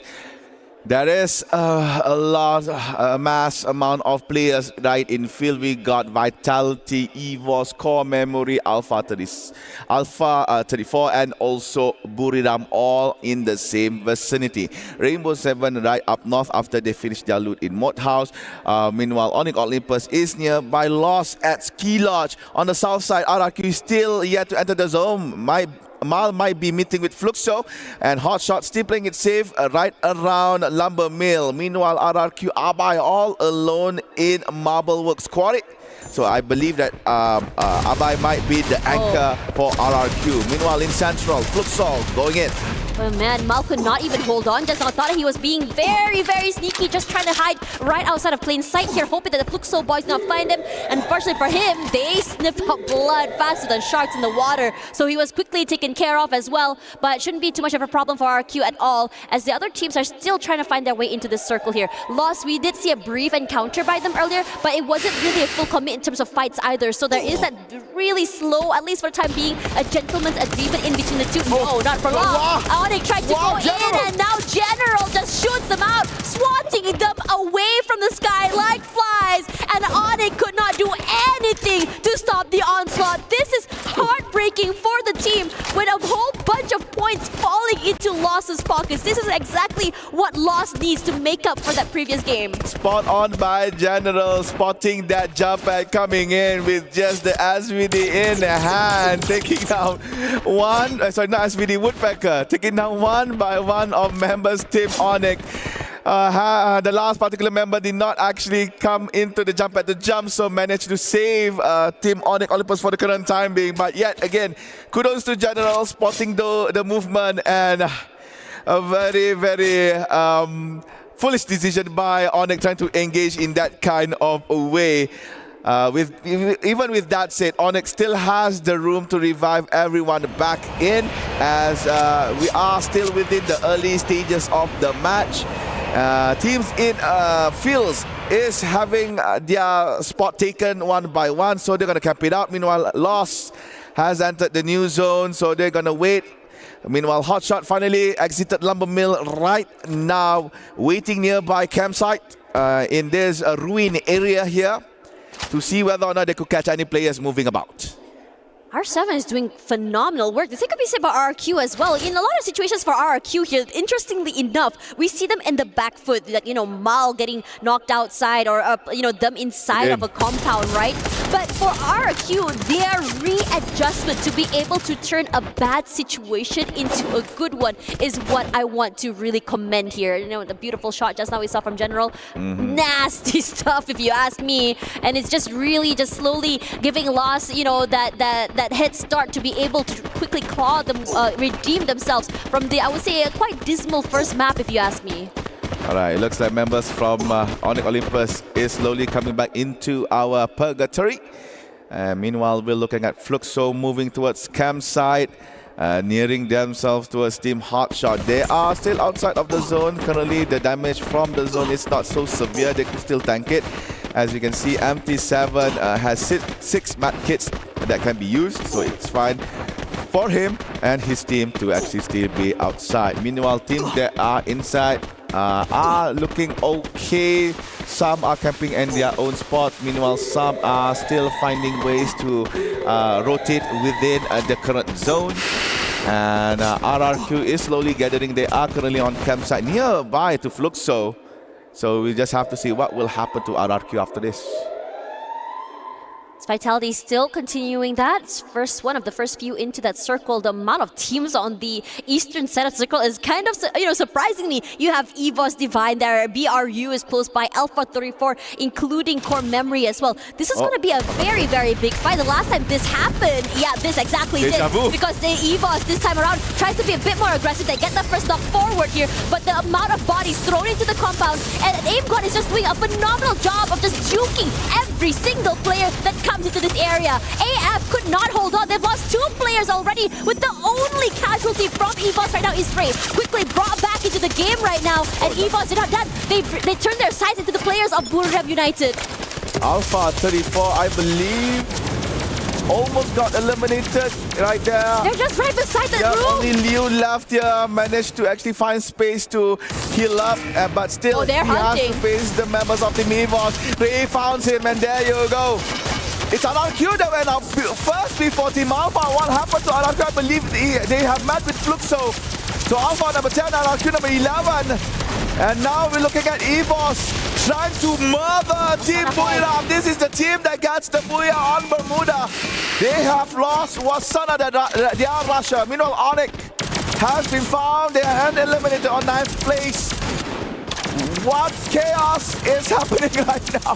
There's a lot of things going on here, but I have to say Boulevard United was waiting for the right opportune moment to go aggressive, but EVOS Divine was very much ready for it! Boulevard United has lost so many bodies with only 2 members left. Get Haya Moshi side by side here. Individually, these players are brilliant, but against the 4, could it be a high ask here? They can isolate this fight perhaps, try to go for this isolated 1v1. They cross by each other. Ray finds one already quickly. Get High falls! And the same could be said about his teammates. Boulevard United, the casters, the Booyah curse still continues from yesterday. And EVOS this time are happy to take this win. They didn't do too well that first match, but they want to continue this streak. But all these fights are just taken out one by one because Core Memory has been waiting in the wings, waiting for the right time to strike. Meanwhile, we're looking at Hotshot with Vitality. Konya and Nix lost the fight, as well as Fires from the shot from Jam at the back, basically helping Hotshot. Vitality eliminated on 6th place, and now Hotshot trying to get some kills in, managed to get a few shots on towards Team Core Memory. However, Joker steals the knock from Hotshot, taking down Zen as one. And now Core Memory still outside of the zone, is in a dangerous spot. Jam be taken down by Hawks together with shots from Hotshot, and Jam contributed a point here for Team Rainbow 7. And Hotshot moving towards the front, might be facing Rainbow 7 soon, but for Core Memory KOG, Cougar and Don is the only one left, and they have no place to go. They have to move in the open. They have to pray that teams are currently fighting while they are moving. And yes, their prayer is answered because Rainbow 7 currently putting bullets towards Hotshot. Oh man, R7 rushes up forward here. He's spotted out all the members of where Hotshots might be here. It's just about making that space to get the closer shot. But they have to also be aware of the ZXK also close by as well here. And R7, they're sandwiched. They're in a very, very dangerous position. Their glue walls are getting eliminated right now. But Lost somehow joins in the fray as well, getting as many eliminations as they can. And Lost still very much alive as the 4. Nando9 is just slowly making sure that he can keep an eye out to Joker, trying to make sure he can get that final pick off. He gets it in the end. That's a quad for him. And Lost, this is the Lost that we wanted to see. The Lost that Raja from the desk was hyping up about. Sajid, inside the monster truck, could not be shot actually. So he just wait inside. A very unique strategy being done by one of the Pakistani players here. Sajid finally goes out. Could get a backstab, managed to steal a kill on Soidea. But yep, Sajid finally taken down. Hotshot on 4th place. Now we are left with 3. And all of them are Latin American teams. There you go. Movie R7 is now gone. It's only Brazil. Brazil 1v1. It's going to be Lost versus Fluxo. Will they contribute towards the list of Booyah, similar to Paying Gaming? Let's see how it will end. That's a beautiful naked for out. Quickly find out Bunsin, and the rest is just going to collapse. They rush forward here, but Lost answers. They rally, and that's the Booyah that they are really looking for. Lost, what an incredible game coming from this team. They pushing, and most importantly, Nando9, he looks hot right now. Oh, that was a surprise, and actually it was like just one done. Oh no, I could not see it. How did they manage to get the end? Was it a grenade kill? Was it the zone? But yeah, lost with the Booyah. Another Brazilian team managed to get first place in their match after Pain Gaming. And for Fluxo on second place, they did well. They maintained their ground quite strong. They flushed out a lot of members. They flushed out team Core Memory, they flushed out team Araku, they flushed out a lot of teams from the match. And meanwhile, Hotshot, they've tried their best, but sadly could not end the game well. And that is game number 2, ladies and gentlemen. We'll be right back here for our next match. Quadric! Dominant!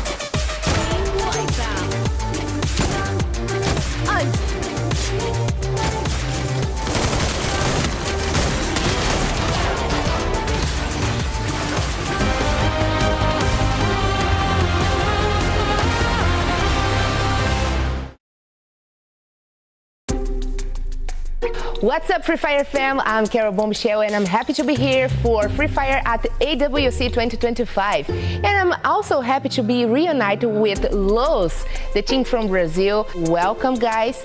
We are going to play a fun game here. Basically, one of them will get a paper, and he can maybe draw something, use his body, and the other two will have to guess what he's doing. Are you guys ready? Estão prontos? Yes. Pronto. Quem vai começar? Who's going to start? Rony. Já tá aí, já tá aí, já. Já olha pra lá, já pra não roubar, já. Eu desenhar. Ok, he's gonna draw. Não vai entender nada aqui. Deixa eu ver o que é isso aí. Ok, they are gonna guess. Mapa de tesouro. Vai. Não. Mano, o que é isso aí, Rony? Mapa, só mapa. É um mapa. Tá quente, tá quente. Tá quente. Come on, Nando. Nova Terra. Lembro do fluxo. E o Terra? É, Nova Terra. Alright, next one. Rigby. Ixi. Não, olha pro lado aí. Não olha pro cara. Olha pro lado aí, olha pro lado aí. Vamos ver. Vamos lá, Rigby. Acabou. Podem olhar já, vai. Aqui, ó. Olha aqui, pô, olha aqui, ó. Tem aqui embaixo também, pô. Lojinha. Que lojinha, mano. Sei lá. Tá, vamos pensar. Mano, pensa, mano. Coins. É, escudo. Tá bom, ó, acabou o tempo. Escudo. Acabou o tempo, fala Que aí. isso, inalador, tropa. Inalador feio. Inalador feio. Pô, que Gente, isso, não vamos mano. dizer o que isso aqui parece, né? Mas. Inalador feio. Inalador. Inhaler. Isso. Deixa eu coletar um aqui.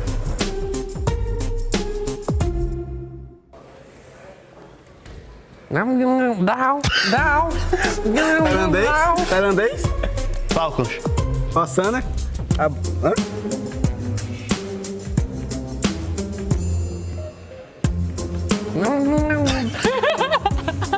Abai. Amassou. Agora só o Rigby não tem ponto. Cabelo. Bandeirão. Emote. E agacha. Gelo.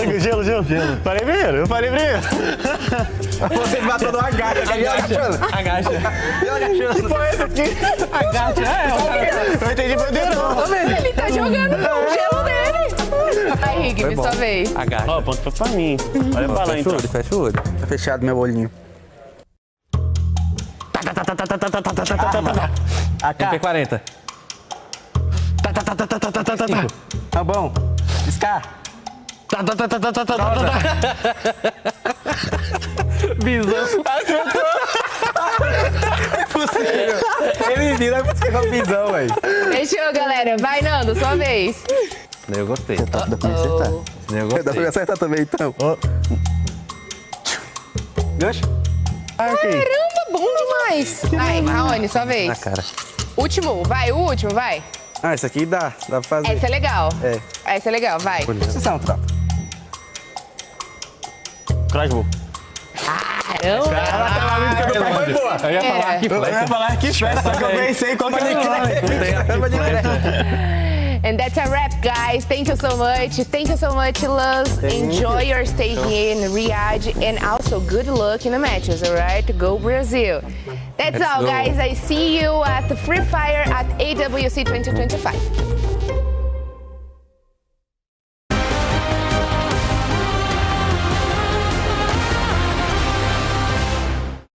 Joga pra trás, General. Joga pra trás, não do nada.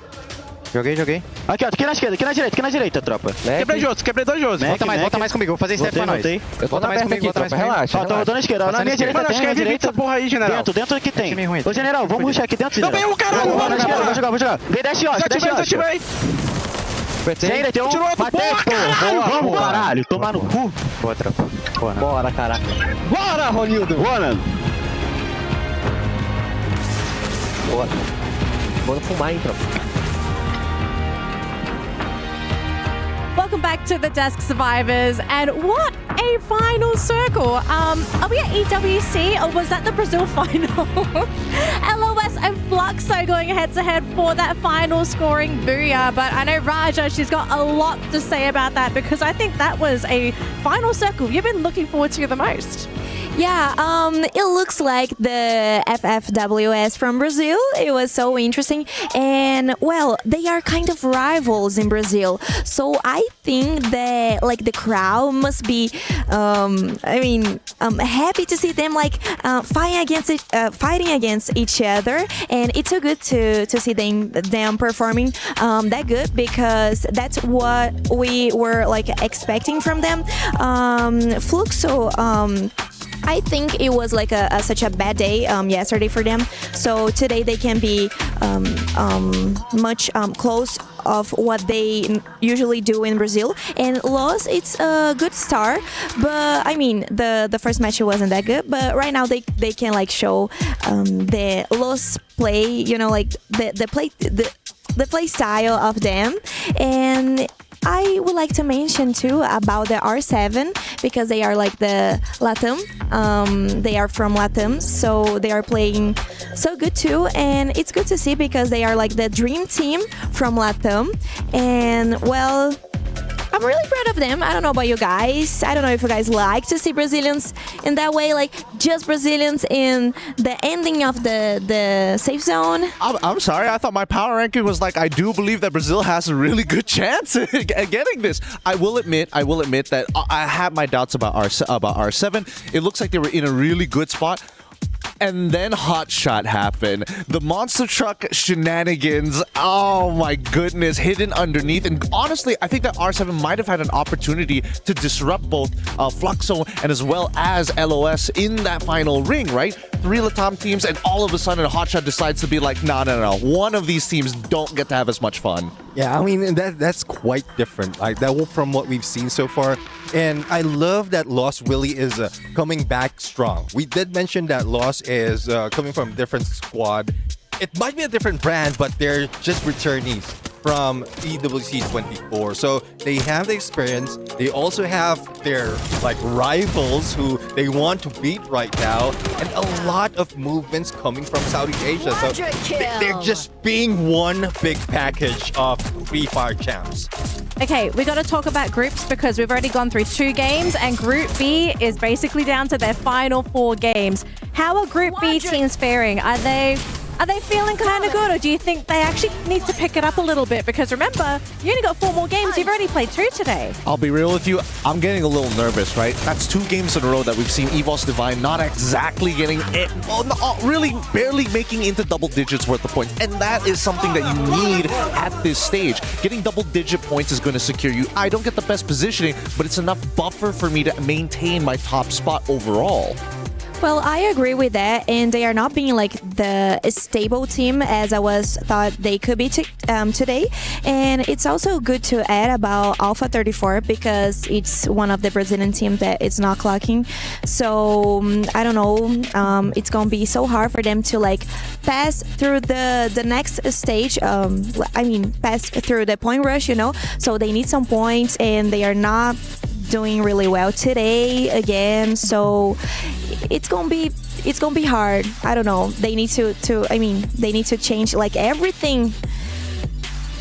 I mean, don't worry. I think Alpha 34 still have 4 more chances to be able to do it if they adjust. Because it's a matter of adjustment. We've seen Lost really make that adjustment. They lost out. Sorry, pun intended. They lost out on that first match and then grabbing that Booyah. So I guess they already caught up.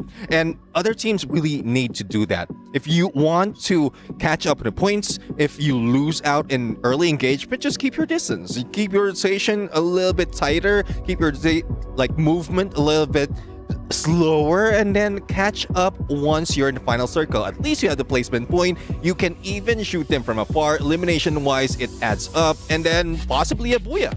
Okay, here's the thing though. Can you really afford to play slow when everyone else has decided to hit the ×2 button on these rounds? That's the thing. I was about to bring up the exact same thing, right? Because I feel like right now, when we're looking at the overall rankings, just notice the teams that are generally struggling at this point of time, and we'll see more of it change later down the line, are teams who have not only adjusted, but kind of understand that a lot of their strategies are starting to clash with each other, not in the best ways possible. Mid-game seems to be the most comfortable for everybody, but early to late has been such a big struggle. I think one of the few teams that have been doing well in map number 1, like Core Memory, making it not only into top 5, but the main issue is that, hey, we're kind of stuck here, right? Now other teams have more util to get around us, and we don't know how to kind of push through. And the same can be said for game number 2 as well, where we see a lot of Southeast Asian teams saying, we need to make a move. Oh no. Everybody's keeping each other honest. We can't get out of this. Yeah, I guess one thing that the team, especially from Group B, has to put in mind,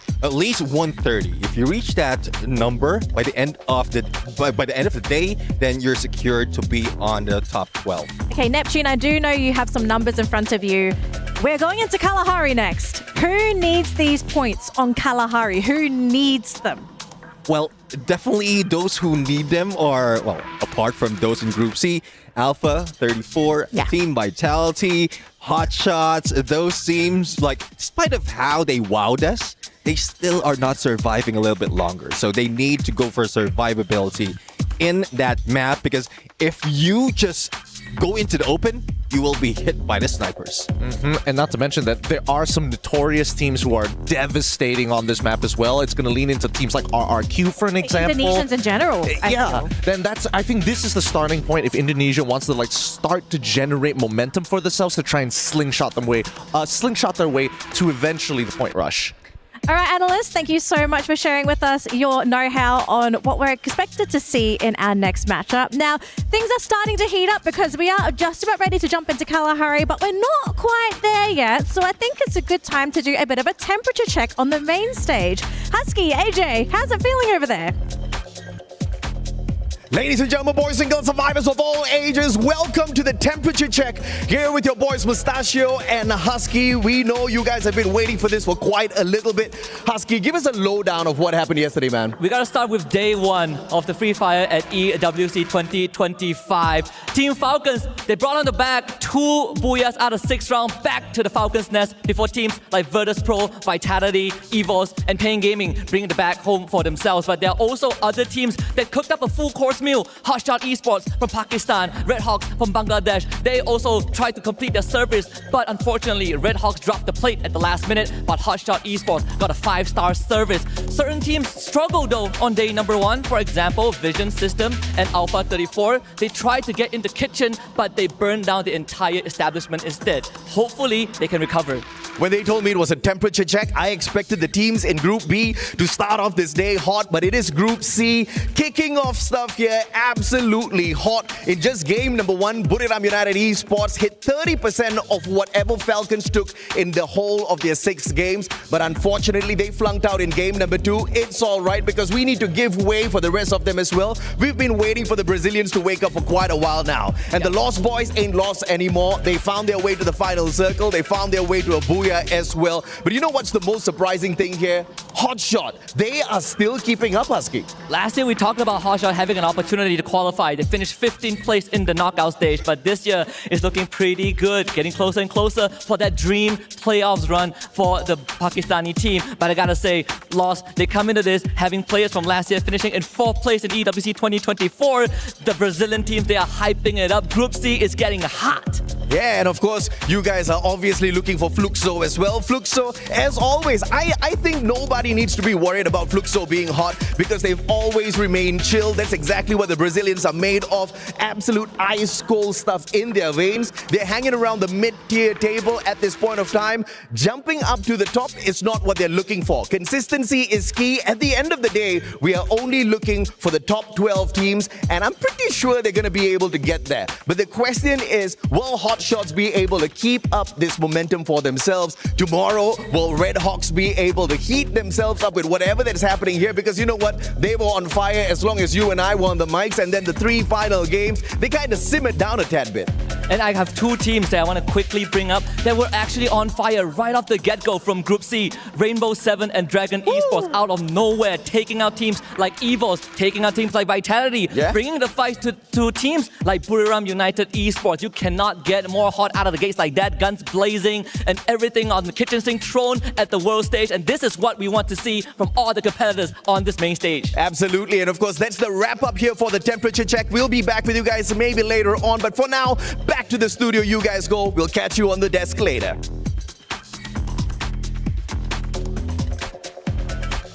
Thank you, gentlemen. Welcome back to the panel, folks. We are almost ready to jump into Kalahari, so don't go anywhere. If you have your snacks, or if you don't actually, quickly grab them right now, but make sure you're back in like a couple seconds. Kalahari, that's that next map. It's going to be a pretty hot one because the Indonesians in particular are really eyeing this map. So the question I have today is, are they going to be the targets? Are they going to be the victims of this next round? Because this is public knowledge. It is not a secret that Indonesia typically performs well on Kalahari. Yeah, I mean, judging from how the drop spot is for RRQ, Refinery is their home. That's their nest, though they're not the Falcons, but that's their nest. Evo's Divine, Sniper, Razia, like that's something that really is also common knowledge. So snipers, they will take the high ground, but again, there's a lot of counters that we've seen from the past, and I think this is something that the other teams can pull out as well. Yeah, I think what it's really going to boil down to, and I think we even saw this in EWC 2024, right? A lot of Brazilian teams have decided to take the southern side of it, then Twisted Minds now coming in as Virtus.pro. Mammoth is a very key point because the first 50-50 is on that first ring. If it's towards the northern side of that map, suddenly Refinery becomes a more pleasant place to kind of sit around. If it's on that southern side, we do see that a couple of Indonesian teams, especially if contested, are forced off of it, like to rotate to that southern side. Mammoth is a really good cutting edge point to cut them right in half, but also not only to deny them loot, but a good vantage point in case Refinery gets contested as more teams start to come by through mid and late game. And for the Indonesian teams, knowing that this is probably going to be coming their way, what do you do? Are you the ones to decide you change your drop points? Do you just compete and fight through all of this chaos? Like, what do you do? What's the backup plan when you're the target? Yeah, I guess like changing your drop points is a little bit too late now because pretty much real estate has already been taken. So it's more of how you get in position onto the shift of the circle, and definitely with the update that we have, like we are seeing a lot of like different shifts. I would say difficult for the other teams to come by and get to the other to inside the next phase that quickly. A lot of teams has been hanging by on the edge, as you keep on pointing out, and a lot of teams, more than half, are struggling to run them through. I think at this point, the only Indonesian team that needs to be a little bit more worried is definitely going to be EVOS Divine, right? I don't think they naturally want to contest for a Refinery, but if they have an opportunity to eventually get on top of it later in the game, then sure. Vitality is the one I'm most worried for because we've seen it within Southeast Asia. When it's RRQ and Vitality, 80% of the time, RRQ comes out on top. All right, ladies and gentlemen, thank you so much. It looks like we're ready to jump into Kalahari Survivors. Throwing over to our casters as we get ready for our next matchup. Incredible stuff coming from the teams today. I mean, starting off the day strong here with 30% of the points collected by Falcons yesterday was already Buriram United, and then following up very, very close on match 2 was lost with 28, only 2 points shy. I have to say, a slower start today shows a more explosive end. What do you think, Edmonds? I think that is just the beginning of domination from Group C. That is not something that you would like coming in from Group B. And for Kalahari, as said by Daniel Lee, the Indonesian teams are taking this map to be their map to shine. However, yesterday we've seen Team Falcon gets the booyah on this one. EVOS was so close, but sadly no cigar. So coming in on game number 3, teams from Indonesia that I think would actually try to take advantage of this map is Team Onyx Olympus. They are not performing very well in Bermuda. Same goes to Purgatory. I think in Kalahari, this is their time to actually redeem themselves. Speaking of Onyx, right? I think they had such terrible luck today. You bring your teammate back into the game, immediately eliminated. You try to get away from teams, who are executing toward you. You get shot in the back as well. And honestly, I would love to see a bit more aggression coming in from Onyx. In most situations that they get completely dominated, they were trying to run away or move away from other teams. They don't want to take these early fights, and it has resulted in them getting shot out of the sky. I want to see them receive these fights with fire, show a bit more dominance, and perhaps this is the map that you mentioned. This is a map they're more comfortable on. Perhaps they can do so. All right, talking about comfortable, it looks like CRM or Core Memory is in a comfortable spot, getting one elimination. And might go for a second one, but no. Ray gets the hit on towards Kruger. Jump tries to go for a refrag. Only has one glue wall to work with, but he still wants to go. No armor, no helmet, risking it all. Nope, no cigar for Ray as for Jump as well as Ray. 1v2 comes out swinging and happy. EVOS perhaps have dropped the ball in that first map, but I think in the second map they performed quite, I would say, decently enough to bring them back into this game. And I think this 2 points early as well gives them enough points, at least slowly bring the way up to the top again. They were just, shy a few points, 10 points to be exact from Falcons in the beginning of the day. My question is, and I think what they want to do is to be able to overcome Falcons, last year's defending champions of Free Fire at EWC 2024. Now, into this particular one, yeah, they have dropped themselves a bit more, I would say, toward further away toward confinement. They are pretty much uncontested when it comes to their location. They are free to loot. They are free to prepare themselves for these fights. Now, my question is, as the circle shifts here, when they run into teams, maybe even Core Memory, maybe even DRG, maybe potentially Vitality, are they actually going to keep going aggressively like they did yesterday in the beginning of the day, or are they going to be playing slow at the end of the day yesterday? We just have to see how EVOS would develop in Kalahari. Ladies and gentlemen, if I would like to lend your eyes on toward the right side of our screen, you can see on 15, DRG actually managed to get 3 elimination points. That is towards Team Hotshot. Hotshot was almost eliminated in their bout. I believe it was near Bayfront or somewhere around there. But yeah, 3 points for Dragon. Sadly was not being observed. I think it would be a good fight, but then again, we still can't get the time. So Dragons, good job for the early game. And looking at RRQ, yeah, we got it. Thank you, replay. I love you guys. So this is the fight where Hotshot got decimated by Dragons at Bayfront, and a very good start here for team from Middle East, North Africa. Interesting stuff as well. A lot slower than yesterday, that's for sure here. Looking at the map right now is Worm United and Fluxo are just side by side. I am curious to see what's going on to the southern side here.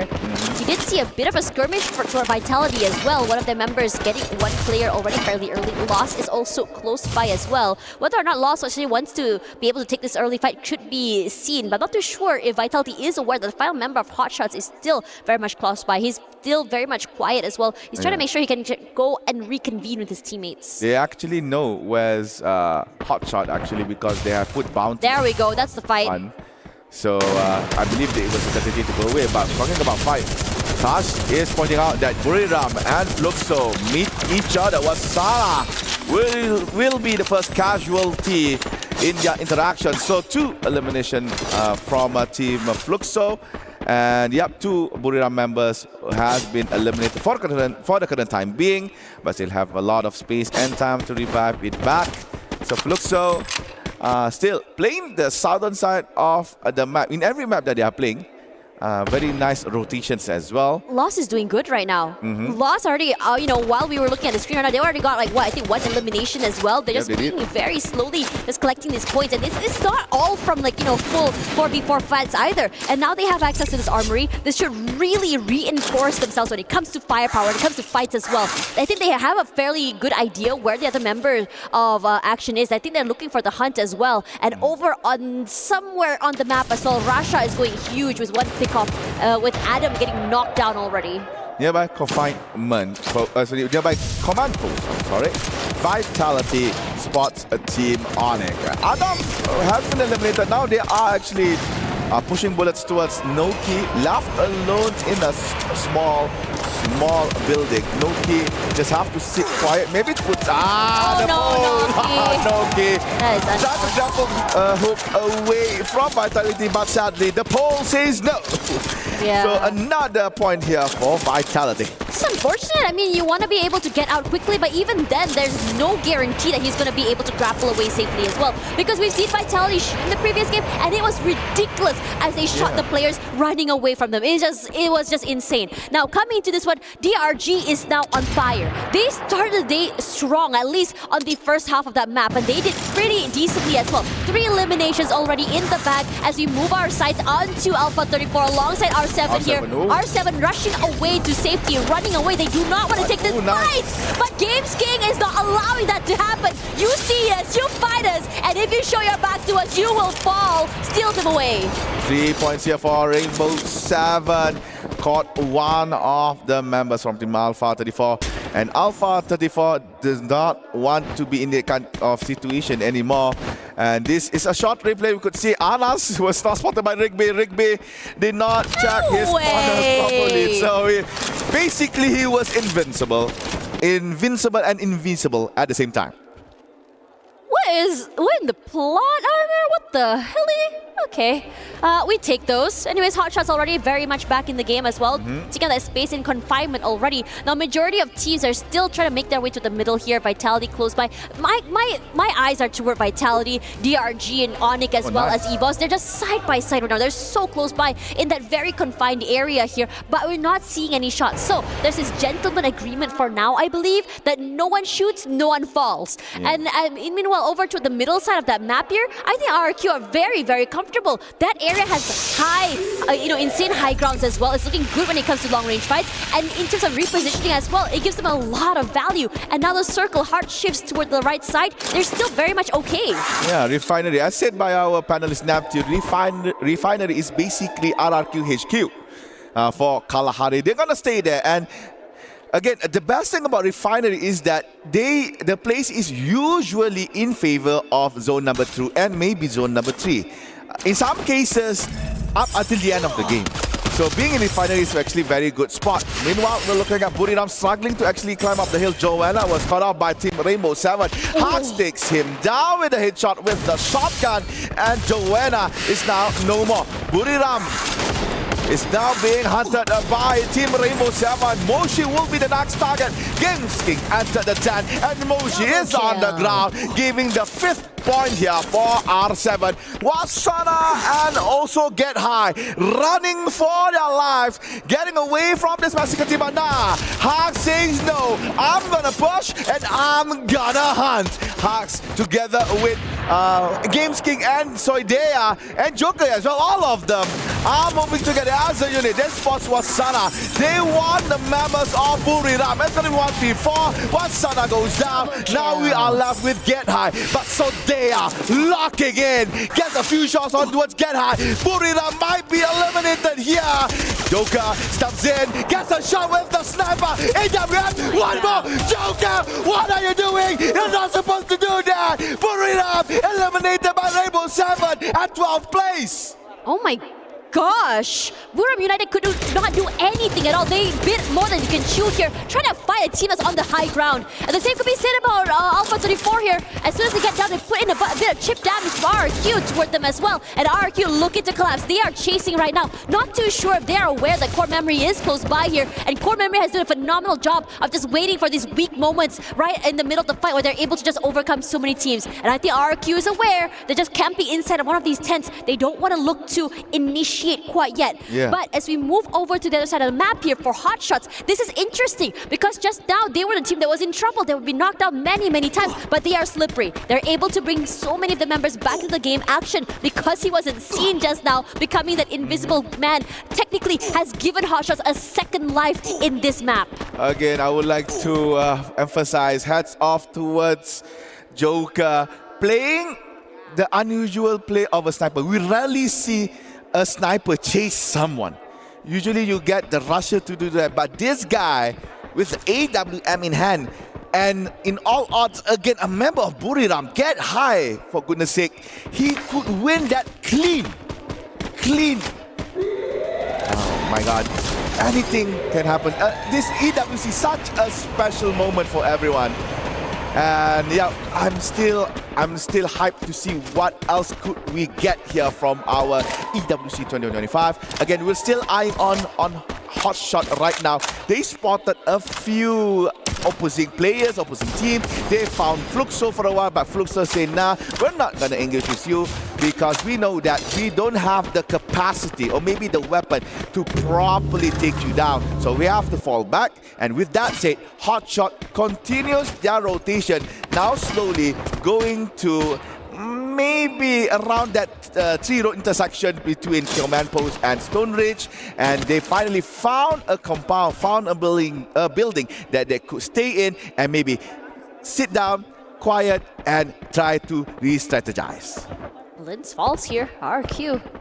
Been on a hunt for quite some time. I think they were already marking the players of Alpha 34 for the time being as well. We start to see them get aggressive here on this mini-map, but I think the same could be said about Vitality as we go into this particular area. Vitality right smack dab in the middle. I would love to see where exactly they position themselves here because they're getting shot from 3 different areas. They're sandwiched between 4 teams. In fact, excuse me, but now our eyes onto R7 here. They don't have access to the circle quite yet. It shouldn't be too much of a hassle for them to get in. With the 3-1 formation there with Joker just rushing around. Joker could be that first point of contact if something were to happen as well. So this could spell trouble. Meanwhile, they already spot out the members of DRG, and DRG on this high ground. It's going to be a pain to rotate over here. They immediately react by jumping down. They cannot answer back these shots.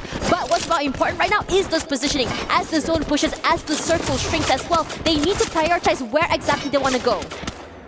Dragons, they tried to play the elevation game, tried to catch teams coming through command post, but sadly, no one was in their sight.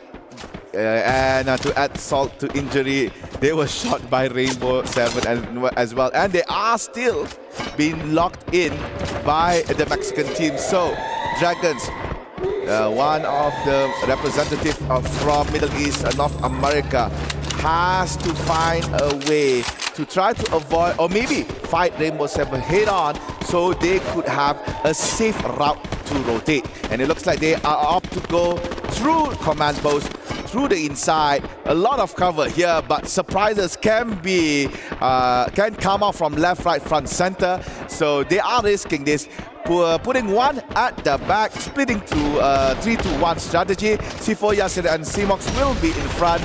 Meanwhile, Yasir will, Remind will stay at the back just in case they could find a long-range shot. And they did on Abai. That's a disgusting shot if you think about it. Straight out into Abai, knocked down already. Shouldn't be too much of a problem to go for that revive, but Onyx is facing so much pressure right now. There's so many teams coming in from 2 different areas as well. What are you going to do here to be able to get into that circle? Onyx got lost. They didn't take this fight only to get into that circle. And they have played this elevation game to a T. The problem right now is that they cannot go outside. Their boxes out of the compound, and Lost are happy to accommodate them if they don't want to get out. Because eventually the zone will shift. They have to go out into the open eventually, and that's where Lost is looking. Just wait for them as well here. Waiting for the right time as well. Yeah, Lost is actually at the advantage here because Team Onyx is basically trapped. In that building, there's only one way in and one way out, unless you want to risk it by using the windows. And talking about windows, you can see that Raon is actually blocking, forcing Onyx to block the window, trapping them inside. Meanwhile, Dragons and Outside finally interacted. It looks like Dragon lost the fight. And Fluxo racking in kills, taking down Alpha 34. The underdogs from Brazil. not being able to hold on here. Lost is being very patient right now. This northern side fight is hot because the circle shift is good. But now this big rotation happening right now, and RQ is forcing this fight, taking down the killers that have been taking down the leaders of this game. RQ just completely collapsed, and RQ showing us why they're so comfortable on this map. Abai falls as Vitality decides to join in on this fight as well, but no problem. RQ still have many bodies to work with because another team is coming into this little area. Fluxo is in the middle of 3 different teams. This is not the best position to be with. The glue wall falling, their position knocked down. Bobs all alone. Gio cannot be picked up here, and Vitality, Fluxo in trouble as well.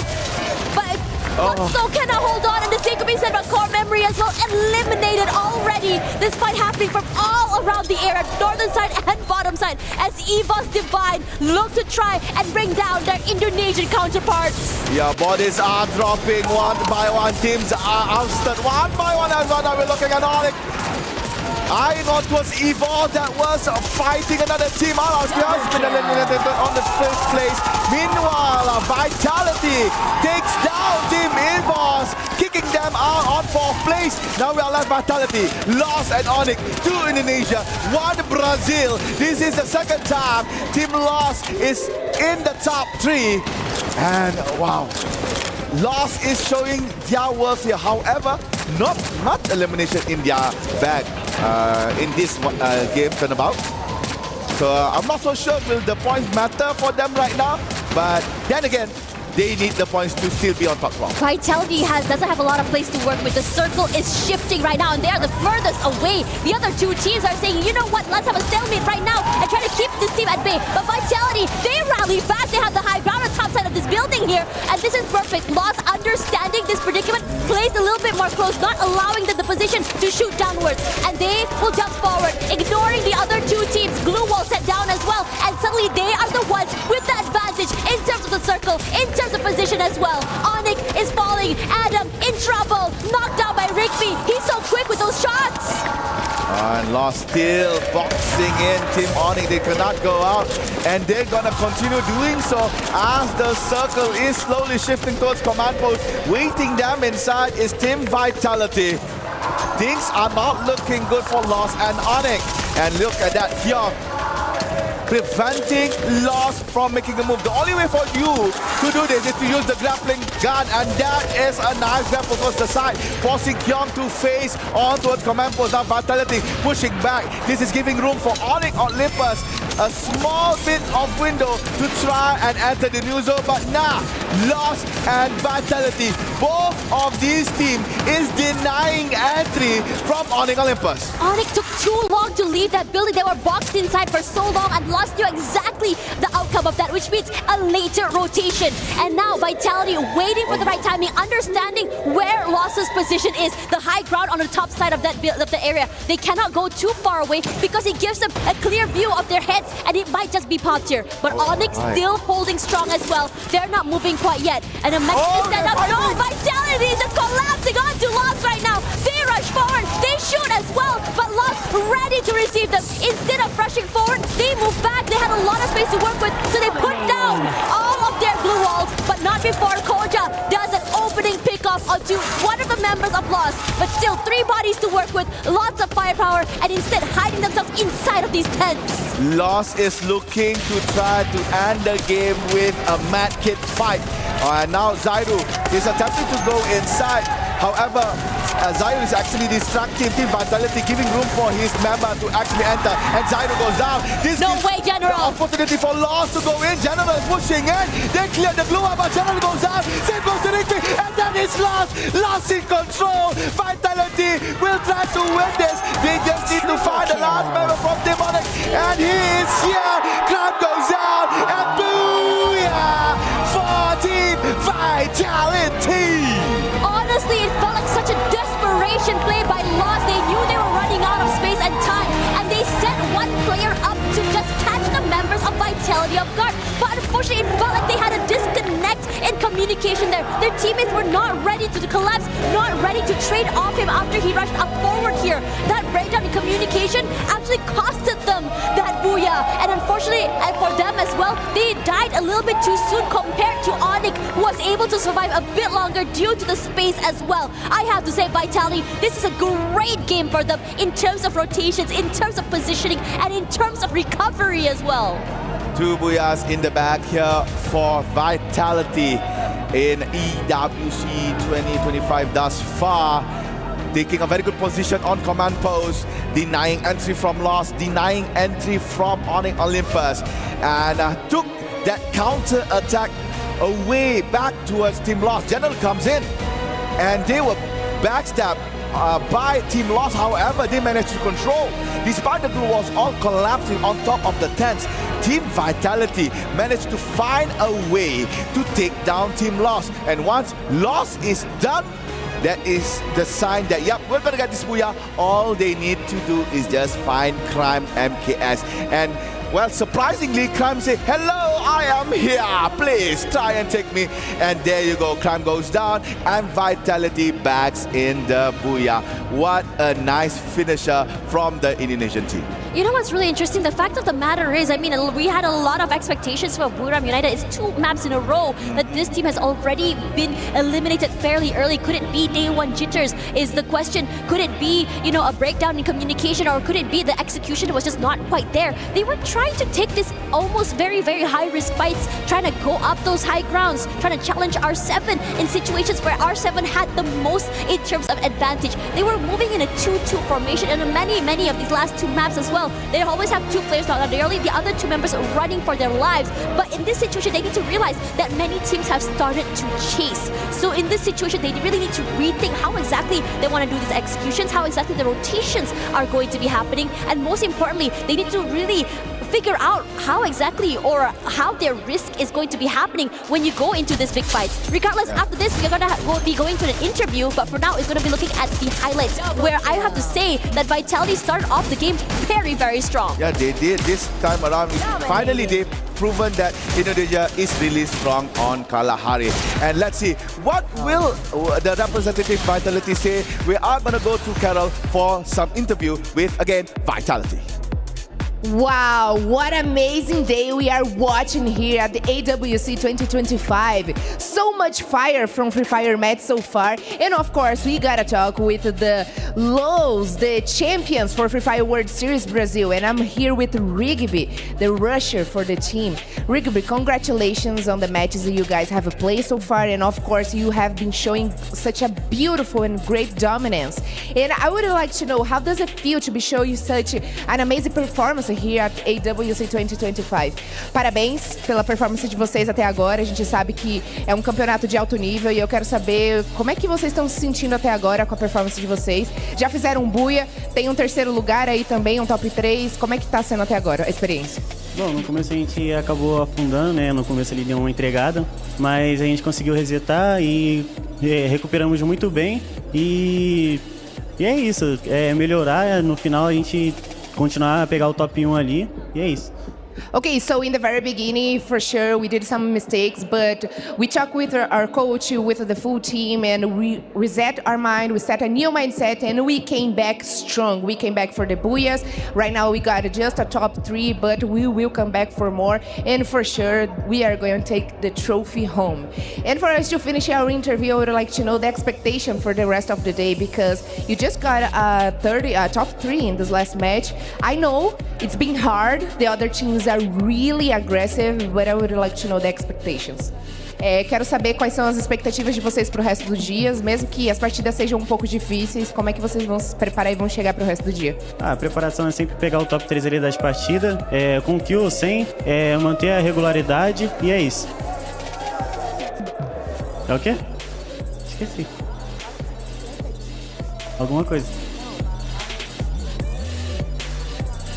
Qual que é a pergunta, né? Continuar amassando, manter ali no top 3 ali das quedas e continuar amassando, só isso mesmo. For sure, we are going to try to keep inside of the top 3 because we still want to advance to the knockout to another phase. For sure, we are going to go with as much points that we need and we're gonna get that on Point Rush. And for now, we are just focused on today's games, and we will get better for tomorrow as well. And that's it. We have finished one more match, and right now we are going to have a quick break, and we will come back with more action here at Free Fire at AWC 2025.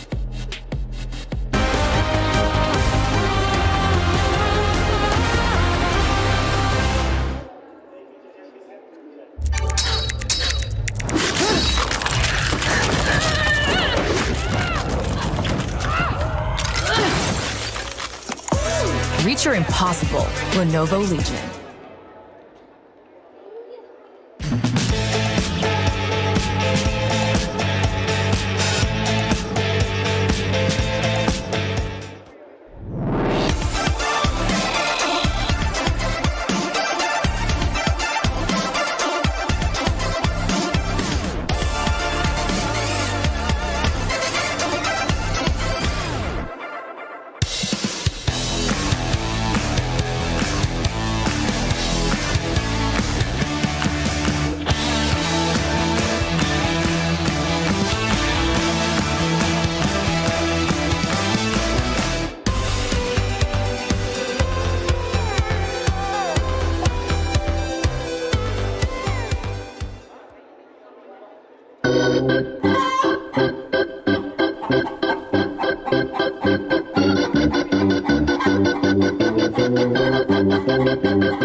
Hey everyone! Welcome to day 2 of Free Fire at the Esports World Cup 2025. I'm Yunso. It's so hot out here. But before we dive into our today's Free Fire actions, I'm going outside to explore the other esports arena around the Boulevard to see what is going on across the tournament. First up, we are at the STC Esports Arena, where League of Legends is in the full swing. And yes, the powerhouse teams like T1 is in the mix. This is going to be an epic showdown! Yay! And right here, the Amazon Esports Arena, home of Dota 2. Fun fact, Dota 2 is known for some of the biggest prize pool in esports, and it's still keeping that legacy alive right here at the EWC 2025. Next up, SNB Esports Arena, where the crowd will be locked into the actions of Mobile Legends Bang Bang. The hype here will be real. And finally, we are back at my home turf, the Kidia Esports Arena, where Free Fire is kicking off its second day. The Club Championship is in full motions, and there is plenty of excitement ahead. I'm Yoso, and that is your update of Esports World Cup 2025. Let's see how our day 2 gets kicked off. Let's go! We're so lucky, guys. I think we got the coolest looking stage. I think we're the only ones that has like an ever-changing, elevated, and also like LEDs that show a countdown on the stage itself.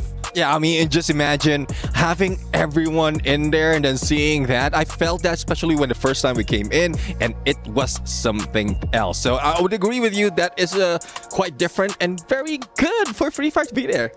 Yeah, I agree with that, and I'm really happy to be here. I'm happy to be able to see this like on live. I mean, face to face, you know. So I love it, and I agree with you. I think that's the best arena. Obviously the best for the best, right? You guys know what's up. Now, speaking of the best, we are still here with some of the best teams here in the world of Free Fire, and we are getting ready for our next matchup, right? Kalahari just concluded. Vitality, they were the ones to get the booyah there, and it was because of a cascading number of events that really set that victory into motion, because there was one moment, and I think we all agreed here, if that moment didn't work out, they would have actually been eliminated and in third place, and that was Neptune. Yeah, I mean, if Onyx Olympus just joined in again with loss to take down Team Vitality, then they could have been out of there. So that was just something that, well, as we agreed, Onyx style. So hopefully they can pull away from that. I suppose, but then I'm going to play devil's advocate here, because if you're in Onyx mind, you're thinking, okay, we help LOS shoot down Vitality, but we're on the second floor and the ring is already moving and LOS is on the outside, so they get first rotation no matter what. We end up almost guaranteeing ourselves to be in second place to begin with, right? So I think they were thinking for the long term of, we need to secure a Booyah, and if we're able to do it against LOS, we have better odds against them compared to Vitality. Yeah, but the thing is, Vitality probably had the best position ultimately, right? So this was when the circle was still moving. They started running. None of them got picked up. They grappled to the roof. It almost feels like LOS and Onyx, they didn't expect that move. They probably thought that they were just going to go for a full-on sprint, you know, to close the gap. But as soon as they got onto the roof, they were safe, basically. Yeah, I mean, that's what Kalahari really has. The hook gun, the utilization of the hook gun, quite pristine, especially on Team Vitality's side. But for the other teams, like they don't use that much. So I guess Team Vitality carrying over, like how we know Indonesians are playing Kalahari. So I guess it's really expected for them. Well, I mean, you mentioned it already, the cascading effect. We saw the top 5 actually looking a little awkward, right? Fluxo jumping in between both Vitality and as well as EVOS, and then they collapse, and then EVOS collapsed. All of their loot and all of their coins ended up giving just enough for them to use their Pockmark to get the launcher in the first place to get them on the roof. So, because of a turn of events, a miraculous turn of events, it works out in Vitality's favor. But we'll have to see if that can continue, because, again, we're rotating to a new map, folks. Alpine. Now, how is Alpine going to play a role in this upcoming matchup? Who are the top teams that really should, in theory, take the points? Well, Alpine is something that Real United really has in the bag most of the time, but it's really tough to call, especially as the first one, the team being eliminated earlier. Yeah.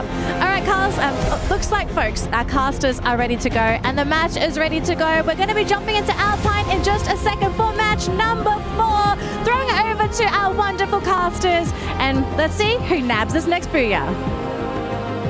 Ladies and gentlemen, boys and girls, survivors of all ages, you know what it is. You're back here with the Mustachio and Husky as we kick game 3 off. It's going to be Alpine time. And of course, the bigger question is going to be who has got the ice in their veins. Will we continue to see Dragons Esports climb up to the top? They had a fantastic start here today, Husky, but I haven't seen a lot from them after that. Yeah, not just Dragon, R7 as well. Yeah. Movie star R7. You say Dragon Esports has ice in their vein. We're looking at stone cold killers from this region, from this team of 4. And dropping into Alpine right off the bat, we're seeing some conflict. R7 against RRQ right on between Railroad and Carousel. That could lead to what the panelist has been repeating a few times, cascading effects down to Sunside and Basecamp where Onyx are located. But aside from that, Dragon and Fluxo also might bump into each other. Yeah, unlike Dragons, R7 has been pretty consistent with their points, and they're at the very top of the leaderboard right now for today's performance. A total of 44 points in their hands, but it looks like you just cursed the boys, Husky. Wait, what happened? Did they get eliminated? Well, R7 just got one eliminated. Look. We saw Vision System, right? Clearly, it is their own action that led to their undoing. The whole caster curse thing is just a way to scapegoat me.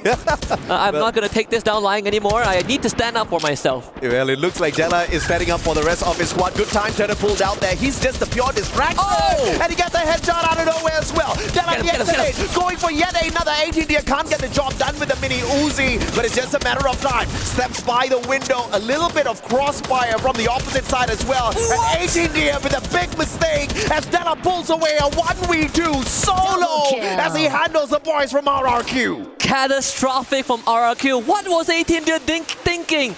Trying to coin flip a melee at the window? You had a way better chance with the weaponry that you have. RRQ now drop into a very uncomfortable spot. This is as bad as it can be. Ma'al ducks into cover but loses majority of his health.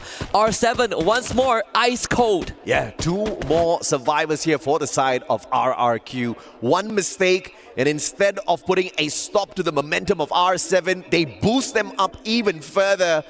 This is absolutely insane of consistency out of R7, and Ma'al will lose his life as well. One final insurance policy out there who I believe is on a revival spree. We will see more of RRQ, but for the time being, my goodness me, R7 yet again, that consistency beaming through. Yeah, this is uncanny, unexpected from R7. When we came into the Esports World Cup this year, we definitely have the impression that SEA regions and Brazil is going to dominate. Yeah. We were wondering how far the other regions, the ones that are less mentioned, are going to fare, but so far they have been putting up a heck of a show. Onyx getting 2. We did see Lost taking on a couple members from the side of Hotshot, but Hotshot was able to get revivals in. So sure, points for Lost, but Hotshot are still in it to win it. Same for RRQ. And Anas pretty much all alone in the 1v2 as Hasu brings Sajid back. Anas stood no chance general with the 5th point. Yep, Anas just stood no chance there whatsoever. Lost spotted an opportunity, went in for the instant flank, had the vehicle as well to very quickly cut off his rotation. And an extra point for the Lost boys, who were pretty lost in that first game, very quickly found their footing, and now at pretty much close to the top of the leaderboard with their brothers R7. LATAM and Brazil finding their footing here on day 2 to show Southeast Asia that it is not all about SEA. They've got a little bit of skin in the game as well. Now unlocking this air drop vitality, seems like Onyx would be in shooting distance here to stop these boys. So a couple of extra glue walls laid out here. Smart play from the players, but of course R7 looking for more out of RRQ. And if RRQ takes this fight, they have to make sure they win it. And it's not going to be in their favor. They don't have much time to gather resources. R7 have done their homework, showing up at dock, and that's exactly where RRQ are going to be. And Ma'al will be first contact. They know that he's going to be around. You see the Steffi ring being popped out very prematurely. I think Games King is just going to continue the chase, force them onto the low ground, funnel into the gun barrel of Della, and another goes down from RRQ. And Fluxo eliminated so early on, we didn't even get to see that battle, but R7 continues to cook the boys of RRQ. 18 deer. You fancy some deer meat out there? Unfortunate if you're vegan. Joker with the VSK could not get it done. CQC Ape wins it out to the M590.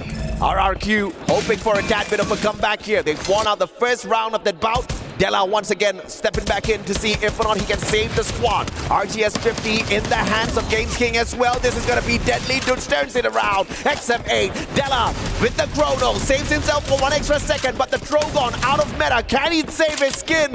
Abe out of there as quick as lightning, and that buys him more time.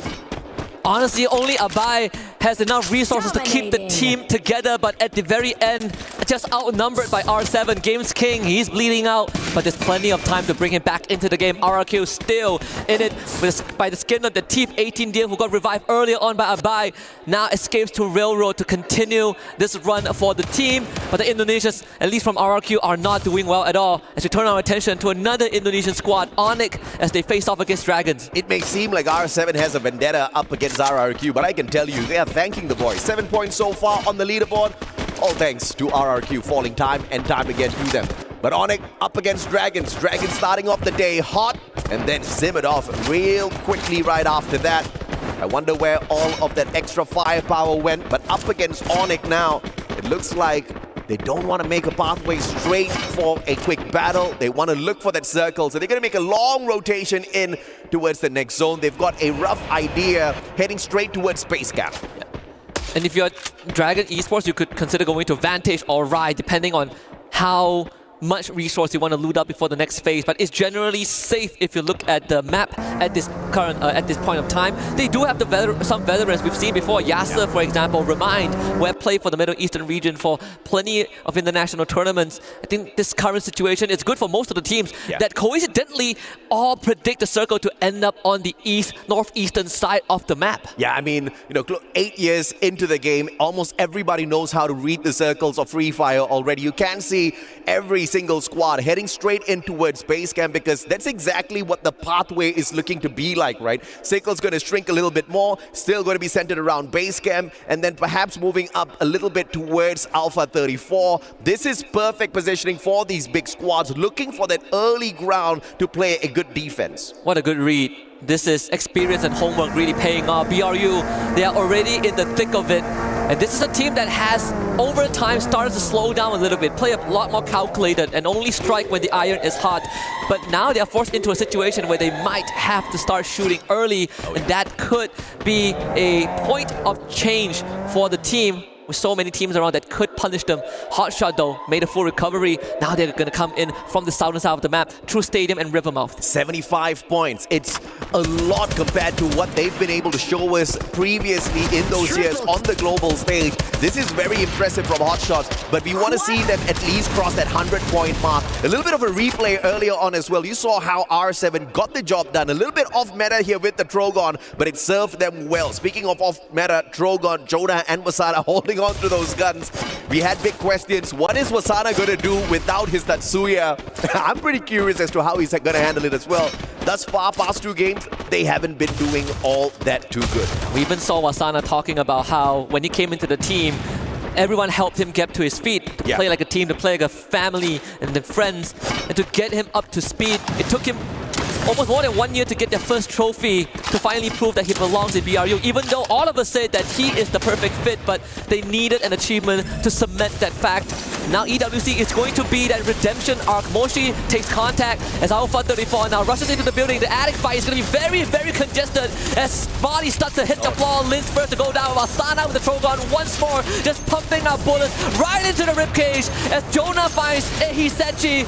BRU coming out with the big wins, with the big guns, with the big shots, and Alpha 34 is no more. Yeah, Alpha 34 just rushed into their deaths. They should have gone in there for the full-on commitment. Instead, prematurely pulling up those glue walls, just the wrong idea. Trogon straight to those glue walls, instantly ripping them down. And obviously, Buriram taking full advantage of that situation. Free 4 points for the Thai dominant squad. But of course, this is their recovery game in Game 4 now. We want to see exactly how far they can move with that. R7, on the other hand, flirting with the blue right outside the circle, just tanking a little bit of damage as they go in for that long rotation round. There's a chance that they run into RRQ again at dock. You see RRQ are making their rotation too. A big scan with the binoculars from RRQ. I believe 2 of them, and that's a big crowd that they just spotted out. RRQ do not want to interact with anyone at this point of time. But for Onyx, they might not have a choice. They see RRQ and Ma'al, he's a sitting duck, lands on top of the tower, but what do you do at this point? Hotshot hears the gunshots, and they will be ready. Yeah, this next circle, Buriram is actually betting big here that the circle is going to be looking for them instead of base camp. So Sunside is a very low probability. It still moves on towards base camp, but thankfully Buriram doesn't really need to travel all that too far. RRQ, on the other hand, losing a bay at this point of time, that's going to be torturous. Looking for a vending machine in such a crowded base camp is going to be close to impossible. It's pretty safe to call it for RRQ because this game has not gone that way at all. They don't have anything to work with, and in this current spot, minimal loots, minimal cover. Just gotta pray for just 1 or 2 extra placement points.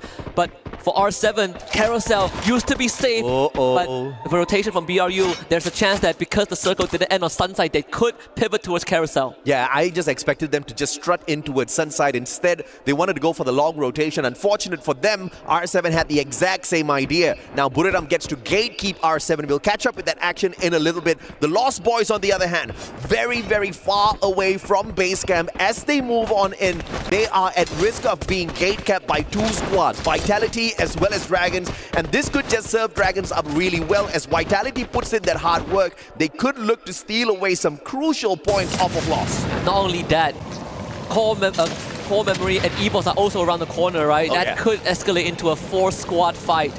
But R7 and BRU, unfortunately, will have to duke it out in a very fair fight. Only they can knock it out. As Haonan General fell to the feet. What happened? They broke their ankle somehow, but brought back up pretty quickly. As our attention turns back to R7, BRU, all gathering around the low ground behind the monster truck. Games King has a good angle, doesn't get the shot that he needs as BRU now splits up. Yep, Wasana getting away from danger in the nick of time here. Cassie's electrotherapy already connected, already under the bridge like the trolls Buriram are sometimes. They run away from these boys, get high, everybody's tagged. Games King just so accurate with those shots. And Hax, he has a chance to intercept it, but Jonah now makes the call to turn around. Games King finally catches Wasana. We see the Tatsuya dash in front, has a step in hand as Hax gets knocked down by an ability from BRU. Della getting knocked down by Jonah. The turnaround of BRU again. When you strike at the Kings, you best not miss, and R7 unfortunately have missed the fatal blow. Joker will just be a past memory. BRU triumphs over them. And you can thank Tiva for that, baby. Instantaneous pickup. Buriram with that instant recovery, turning the tables on R7. And this was that exact moment that we talked about that could happen. Buriram gatekeeping R7, but now because of that extended fight, they are on the back foot looking for the circle. They have to cross paths with two very strong Indonesian squads, RRQ as well as Onyx, and RRQ actually has got the high ground advantage. Buriram in a lot of trouble unless they whip out a jump pad. Not only that, RRQ are at their weakest moment. There isn't a world, a universe where RRQ could mess up the rotation of BRU, but aside from that, you remove them from the picture. This is as clear as it gets for BRU to run straight into base camp for their rotation, as Lost now takes on Hotshot Esports. Sajid and Anas getting knocked out very quickly. Red Tyrant and making it even hard to defend themselves. Unfortunately, there is just no backup plan. Action has to watch it out go down as his teammates perish one by one. Yeah, Woodpecker backing away at the boys of Hotshot. And of course, you can hear the shots of the AWM off of the players of Lost as well. And unfortunately, for the side of Hotshots, they could not withstand all of that action. Dragons, they just kept their heads down low, not wanting to interfere in this engagement at all. They could have pulled off a swift backstab there, but that was a lost opportunity. And now the Lost boys are about to make them pay. But Hanaral goes down first. Rigby, M590 circles around. Demox from the back. Can he get it with the SMG? Sifu is the one that gets it done. Rawan is the next player down on the ground. Lost did not expect this, and they are getting wiped by the most unsuspecting squad out there from EMEA. The Dragons once more roar and soar into the skies. Now they get a safe spot. Onyx did get wiped out by BRU off screen as BRU's warpath continues straight into the circle. That Tyrant goes straight over to Narnia, hitting no one.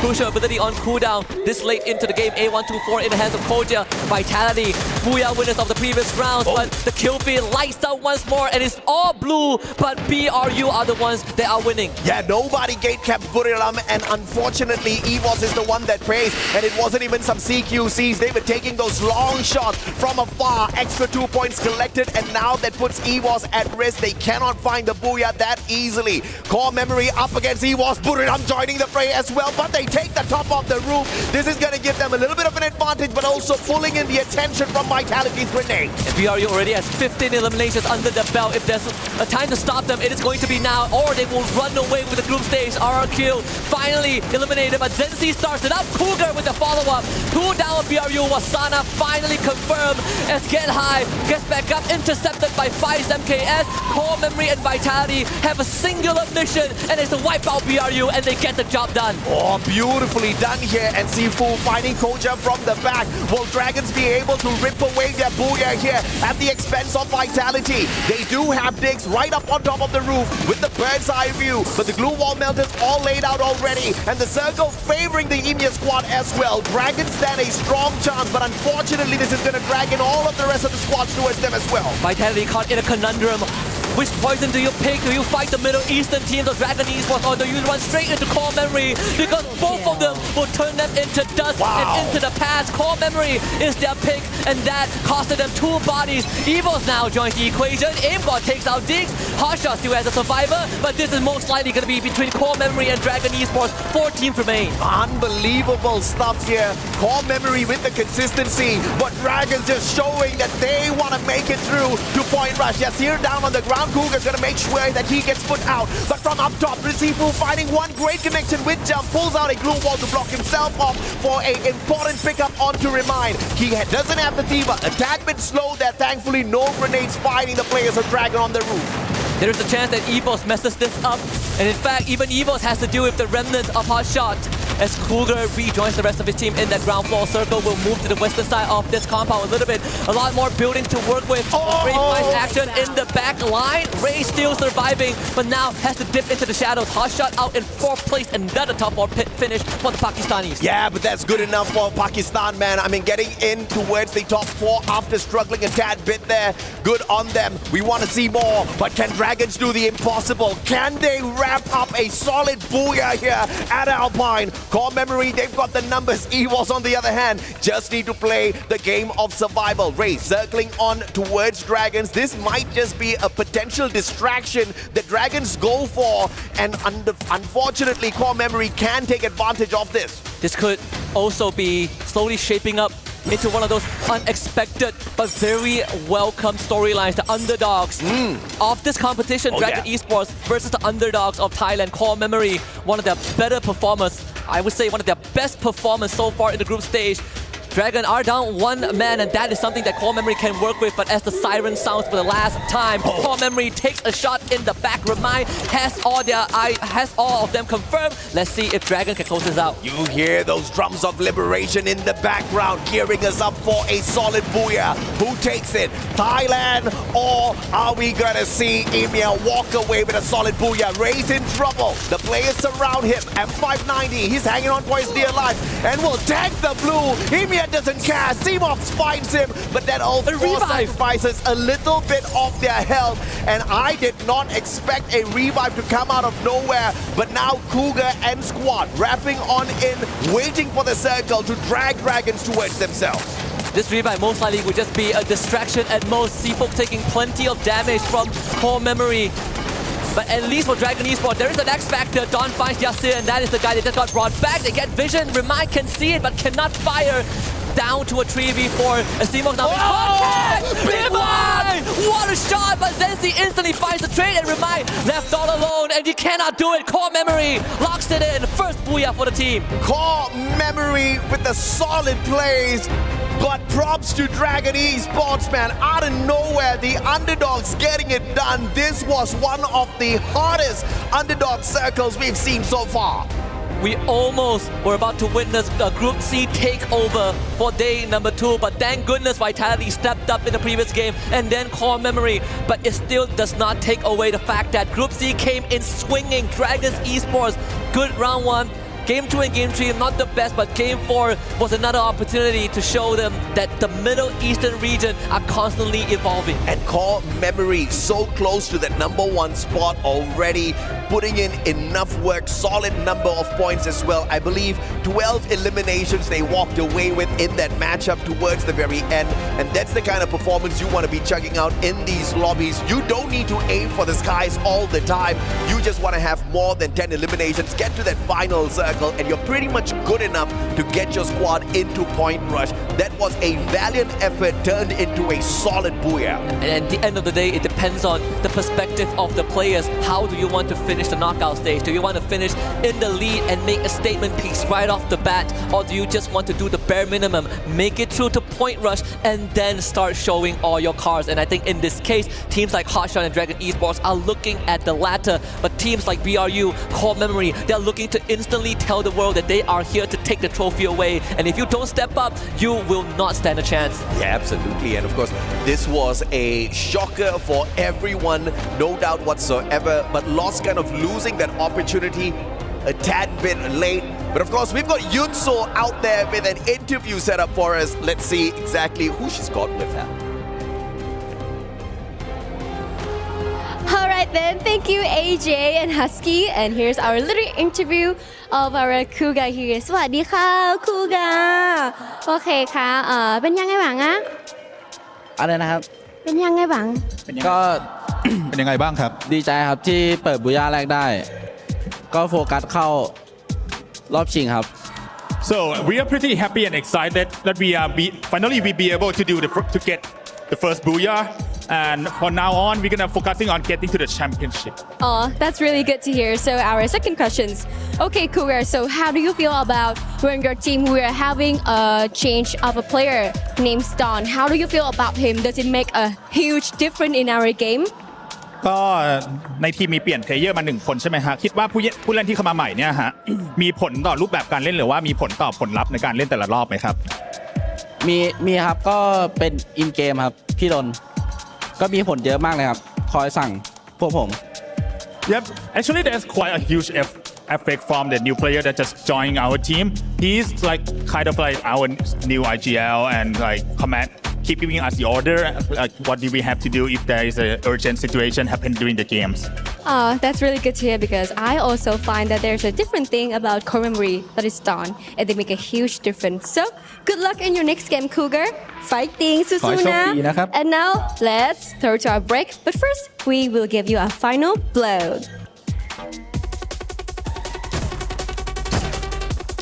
Triple kill.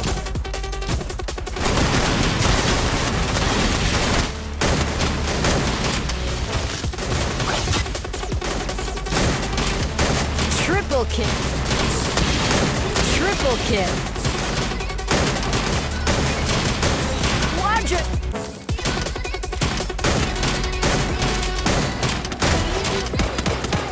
Double kill.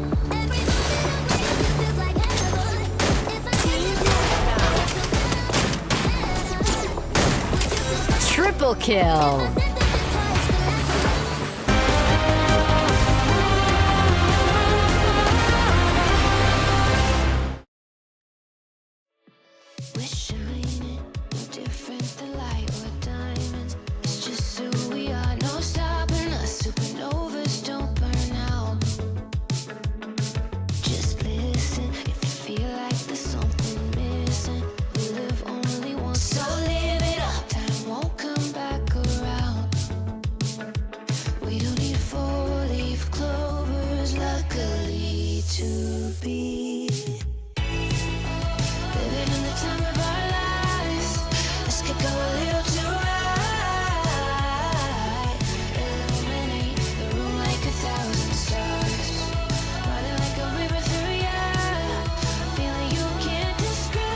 Everybody, it's Yunsu. Hello everybody, all of my survivors in Free Fire.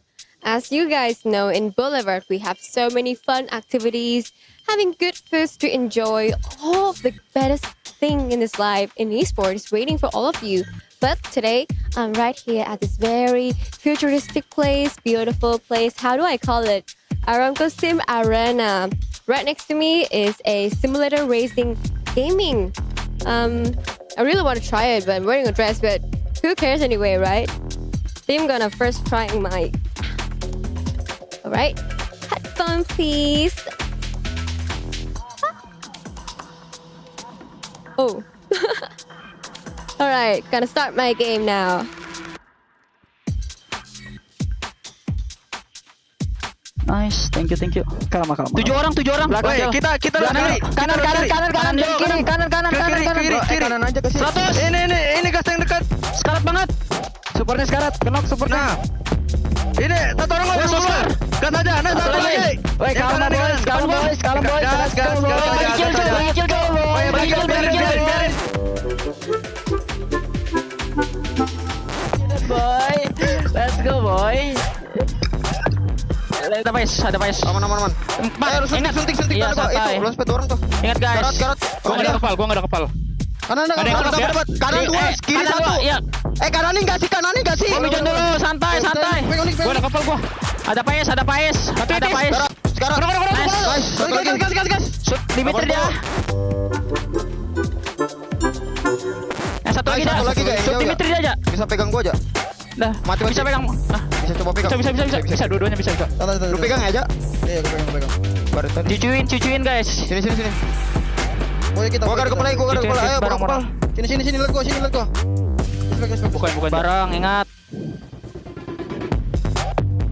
Barang, let's go. Satu hit.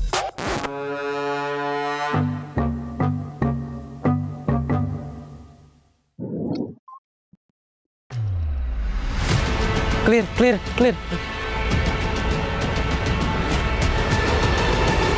Kalian lagi pada ngapain sih?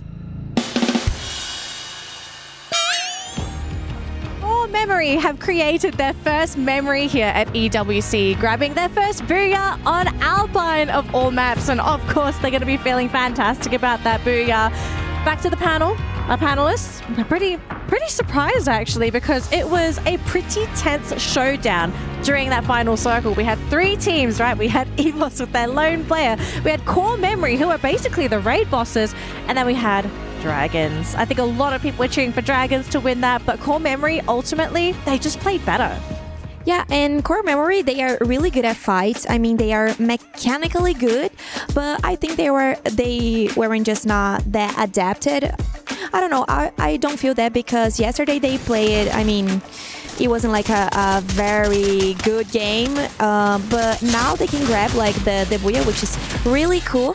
But I think it's good to add about Buriram, which is a team that we usually see like getting booyahs and eliminations, and right now, I don't know, I feel that they are kind of missed. I don't know what's going on, but they kind of disappeared after, I don't know, the second match maybe?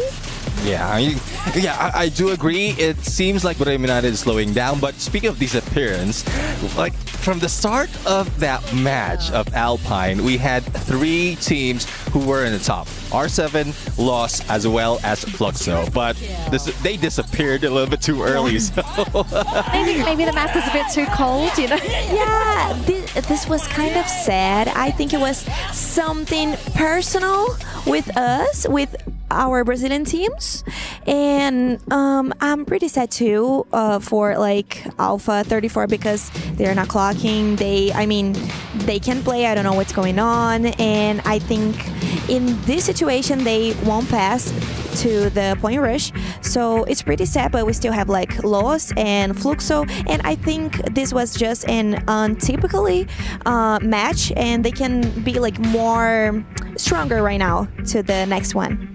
Well, we do still have a couple opportunities left. We've played 4 games today, meaning we've still got 2 more to go. And Nexterra is our next map. Now, Raja, typically, in a typical day, how would you rate the Brazilian teams on Nexterra? Is this a map that the region is quite comfortable playing? Fluxo is really good at Nexterra. It's like one of the best maps for them to play. So I'm feeling really confident about it. And I think Los can do a great job because they are doing a great job in the whole broadcast today. In my opinion, it's one of the best teams for today. Like, they are being really consistent, and I mean, they have a really good synergy, and they have like they have a Rigby, which is the top 3 rusher in Brazil, and that's so important because we need that, and we know how Asian teams are good, so we need someone that bring confidence to the team, and I think Rigby can do that job really well. Statsman Neptune, pull up the stats of Fluxo. What are we expecting for them from Neptune? From Nexterra. For Nexterra, currently out of the 6 teams that have played here from their group, so they are tied with Core Memory in this specific map from yesterday. But I guess with the motivation or momentum that Core Memory has, they can easily overshadow Fluxo at this point unless they really come for revenge. Like being taken out a little bit early, that's something that the Brazilians really want to get away from. And maybe they can speed things up a little bit, right? We're down to our last 2 games, and I think if you realize what position you are in on the leaderboard, you kind of want to make these last 2 rounds count so you feel comfortable knowing that, okay, we are not at risk of dipping below top 12 because, folks, top 12 is the first goal here for the knockout stage. If you don't make top 12, you're out of the competition. Yeah, and I have something to add about Fluxo. Yesterday they played with like 3 rushers, 3 rush players, and today probably they will do the same because the landing drop where they usually got in Nexterra, it's like a place where like Asians likes to play too. So I don't know how to explain for you guys, but I think they will play Nexterra with like 3 rush players, and they will put procs to join into this match. Yeah, that does make sense because if they played already, Prox is already introduced yesterday. So I guess with the rush build that Fluxo has, they can easily start it off on that hot drop and then play it slow once again. So compared to what we seen yesterday, first 2 match always slow for Fluxo. So like hyping it up, like moving a little bit faster, and well, let's admit it. Last 2 games, it's clutch time. Last 2 games is clutch time, but is it clutch time for any other teams? Because we kind of did focus on Fluxo here. Any Asian teams that are really going to want to play well on Nexterra here? Yeah, I mean, for Southeast Asia, I think there's a lot more. Team Vitality grabbed a booyah from yesterday in this map, so I guess they can do a repeat, but it's still a tough call. Group C has been introduced and we've seen a lot of hot teams. I'm kind of missing Vitality, but I know that they played good. I think I can't remember the number of the match, but I mean I think they went so much better yesterday. I don't know why I feel that, but maybe it's because this group is, I mean, Group C, it's like stronger, so maybe they are not adapted to it, you know? That, and maybe the fact that Group C probably studied Group B, right? I think this was something that we talked about earlier in the broadcast. Being Group B, you had that disadvantage of, oh, we can research this team before we play them tomorrow. So Group C having that slight advantage makes it a little bit difficult. We are getting ready for our next matchup, folks. But before that, though, we actually have our SMB head-to-head. So let's head on over to the stage and see what the head-to-head is all about.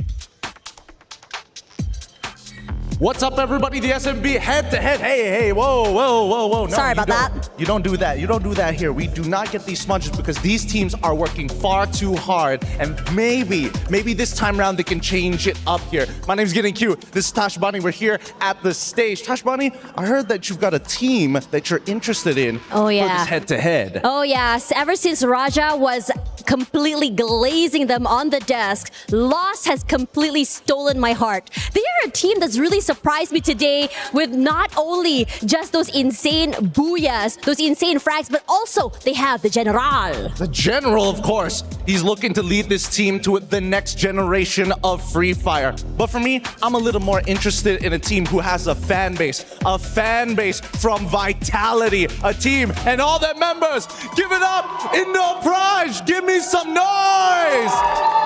They're here to show that they are the best. An Indonesian team picked up by a great organization, and now it's the second half of the day. We saw map 1, we saw map 2, but it's time to go on over to map number 5. We'll throw it over to our casters. Thank you very much to Gideon, Tash, and the rest of the panel, Raja, Neptune, Danali. It's Husky and Mustache AJ back once more. When we talk about Vitality, the definition is the endurance to finish a run. It's not a sprint, it's a marathon, but for Vitality, it's the final 2 laps for the knockout stage run. Let's hop into Nexterra for round number 5. And the marathon for Vitality has been pretty decent so far. They've got a 30% top 3 rate, and that's pretty fair if you want to make sure that you're in the top 12, if you're not just aiming for the number 1 spot. Overall, they've got the 3rd spot pretty much guaranteed to make it through to Point Rush. But of course, another Indonesian squad is Onyx. They haven't been showing up so far. They are the champions of Southeast Asia, one of the first to make this miracle of Champion Rush look so effective out there. We want to see more from them. So far, it has been a nightmare relived by Onyx. Last year, they came into EWC, their debut, and they completely dropped the ball. But right now, still early to say, I'm going to defend these boys a little bit. It's their day 1. We'll see what they can bring us, right? They dropped that Twin Bridge and Mortar Ruins, no contention. I'm surprised that Fluxo decided to shift away from Intellect Center, because 2 years ago, it was Intellect Center that got 3 out of the 4 players a FFWS Global Championship in 2023. And an early shoot down here by the players of EVOS. Hacks and Gates King down on the ground. Dela! He did manage to go in here for a 1v2 clutch earlier on, but that was thanks to the XM8 now stepping outside of his dive turner. Della serves it up hot as well. Headshot to Ray, down on the ground, and Della now buys the squad a tad bit more time. For that revival, Joker is still in here. R7 is not down and out just yet. You got to give him credits for the utilization of the time turner. Right now, it lasts longer. It is more durable. You see the footwork, the bob and weave in and out to get the knock onto Ray, but unfortunately for him, it was a 2v1. EVOS getting 3 head start points just like that. R7 still in it. He's still very early on, but it's more like where do you pick, right? The place that they drop with the revive are all occupied. Plaza Ria by EVOS, Deca Square by Hotshot. The revive continue to come true, but as we talk about EVOS, Joker might make contact with AimGod. Yeah, but the revival was already there, but now lost. Preying on the players of Fluxo. One after the other, they shut them down, and no way. One final survivor. Question on none of them at all. down in the dumps, and Lost showing who's boss very early on here at Nexterra. Bested them locally and now besting them on the world stage. This is a catastrophe for Fluxo. They will have time to think about it because R7 Joker just found aim god isolated on top of the roof. R7 clocks in their first point of this round. Absolutely phenomenal here for R7 when it comes to the recovery play. Joker goes down, but he's already bought that lifeline for the rest of his team members. Games King now just chilling by a vending machine in case things do go south for the squad once again. But I don't think he's going to take on a full-on fight with the rest of the EWOS squad, who have to thank R7 for 4 free points. Now Hasu running out in the open. Hotshots, let's talk about them now, because Hotshots, this has been one of their most phenomenal appearance on the world stage. Pakistan might just make it through to the finals this time round. All they need to do is to play the last 2 rounds, make it to top 3, top 4 if they can. Yeah. But the chances are slightly dwindling a little bit. Anas not able to get any collection, and he goes down. Hotshot left on the last legs, and unfortunately that's going to be Sajid RRQ hunting him down. This could be that terminus for Hotshot. This could be where they fall short once more. Some back and forth off screen here between Dragons and Onyx. Onyx losing 3 players already. Dragon, it's a 1v1 between Onyx and Dragon. We need to check that out. CMOX down on the ground. And Dragons eliminated by Onyx Esports off screen. A tad bit unfortunate for the EMEA squad, but we were talking about how Onyx is lingering at the bottom of the leaderboard for performance today, and that is not a good spot for them to be. As they try to scratch and claw their way out of that, let's see if or not Alpha will be able to show us a tad bit of performance going up against RRQ. And Alpha, the M590 delivered. And Alpha needs to deliver a couple points. They are in a very precarious position on the leaderboard. RRQ not only having to do with Alpha, they try to spread up, but Alpha has all the exits covered. 2 points for them. Beautifully done. As Onyx now slowly but surely revives their players one after the other. Alpha putting RRQ on the back foot, but it's not going to be a total shutdown just yet. 2 teams eliminated. Surprisingly, Fluxo one of them. But an early exit means nothing to a team that has picked up more than 100 points so far on the overall leaderboard from 2 days' performance. That should be enough to tip them over into point rush. But of course, we want to see more from the 2-time champions. I personally think 120 is more than enough. It won't give you first place, but it will most likely guarantee you point rush unless the competition continues to deliver unexpected results, which we have seen over time, and it's still delivering. Multiple bodies dropped, multiple lives resurrected on that feed. Once more, Vitality now staring across the building. Core Memory sitting on the 2nd and 3rd floor. Especially with the current meta where those revives are so much more possible with the coin machines littered all around the battlefield. You've got the Tiva combination in there as well for those instant pickups. And you just have so much of viability to go in for that huge reset. So we've seen some teams get massive points, and Nexterra is one of those maps where you can really farm those elimination points. Thus far, EVOS as well as Lost have been onto it. 7 eliminations each as we spot out Della. What a player, man. This guy could just be the clutch god of this season. Yeah, I think he has a very good chance of once more staking his name. I mean, we've seen him plenty of times. You know, Della, or Soy Della as you know him, regardless. Coming into this as well, I think if you are a team like Vitality or Core Memory, you are also looking to make a statement piece. We just saw someone from Hotshot getting knocked down, but Hotshot's survival run still continues. Not sure how good it's going to look though. BRU crossing paths with them, and Hasu is going to brush shoulders with Vitality once more. Yeah, the circle definitely going to move towards the area of Farmtopia, Decker Square.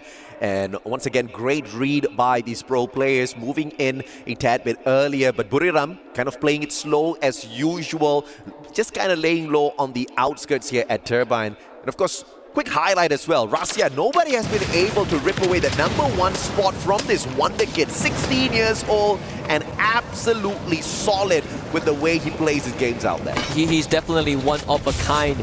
Every now and then we will get a prodigy, regardless of whatever region we're looking at.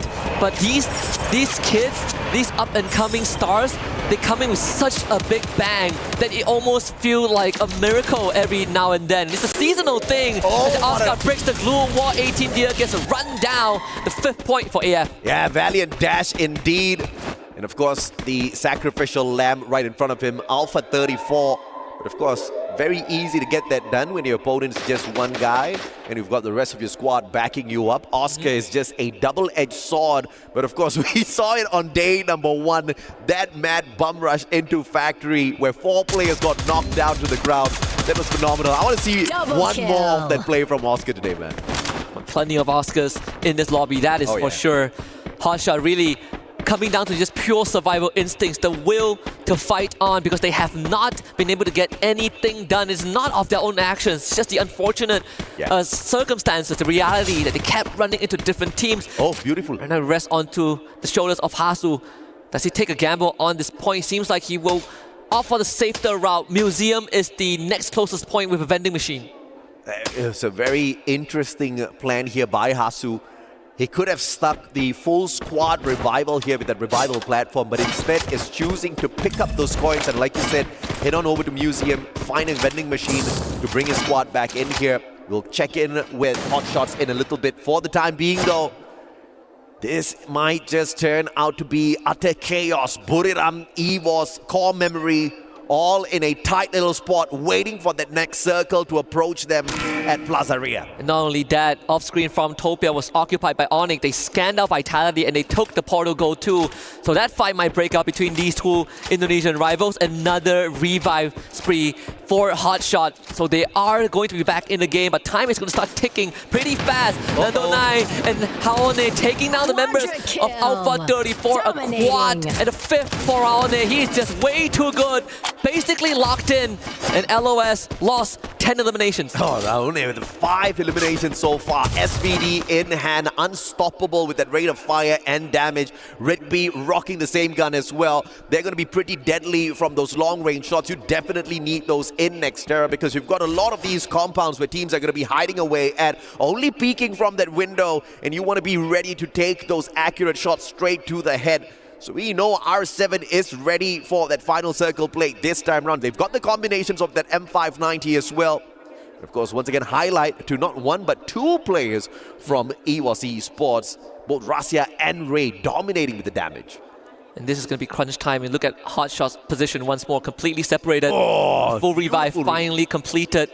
But they are going to come in basically naked with minimum to work with. So let's see if that willpower is going to get them through. Again, top 4 is the best position just for placement itself, but with where Saji dropped, he's probably going to be fed instantly. Rasya picks up a freebie for himself, but it's nothing much that Hotshot can do. Yeah, interesting move here by Hotshots. First of all, Hasu succeeds with the full squad revival off of the outer circle revival at Museum. 3 players back in here, and instead of dropping into one spot, which will be very dangerous, they have now spread out onto the battlefield looking for the placement points for the win here. I think Pakistan has got the right strategy. They just need to inch on forward game after game, not looking for the booyah. This is a smart play for Hotshots. And this is the best course of action. Hasu even finding a vehicle to facilitate that rotation. He has finally escaped the blue just in time before the blue really start to do some serious long-term damage. Portugal being dropped down by R7. This could be a big jump. They're going to take it right now. All 3 of them.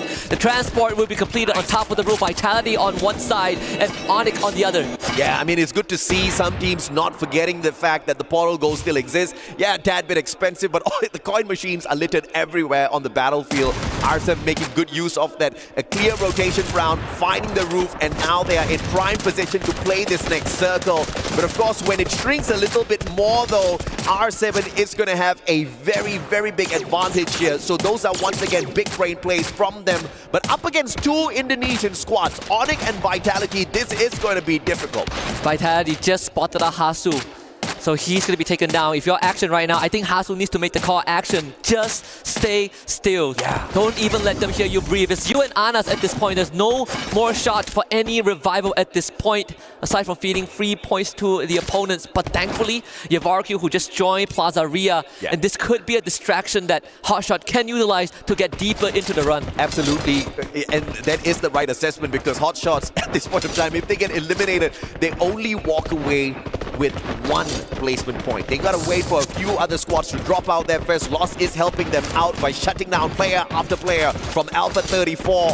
The boys still hanging on for their dear lives. Next circle. Does R7 get the read accurately here, or does Buriram, Core Memory, and EVOS find the next circle? Neither one, as RRQ is the one that's favored in a beautiful spot for the circle as well. You've got a little bit of a half and half with a decent compound to work with at Plaza Riyadh as well.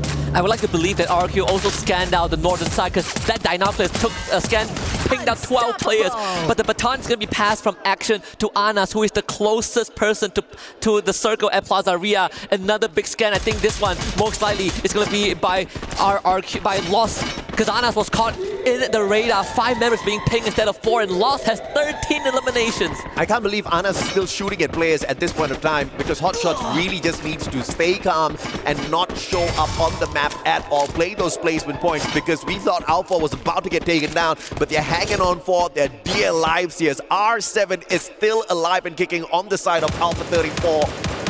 And he finds Action on top of everything else as well. Big play by Alpha, big play by R7.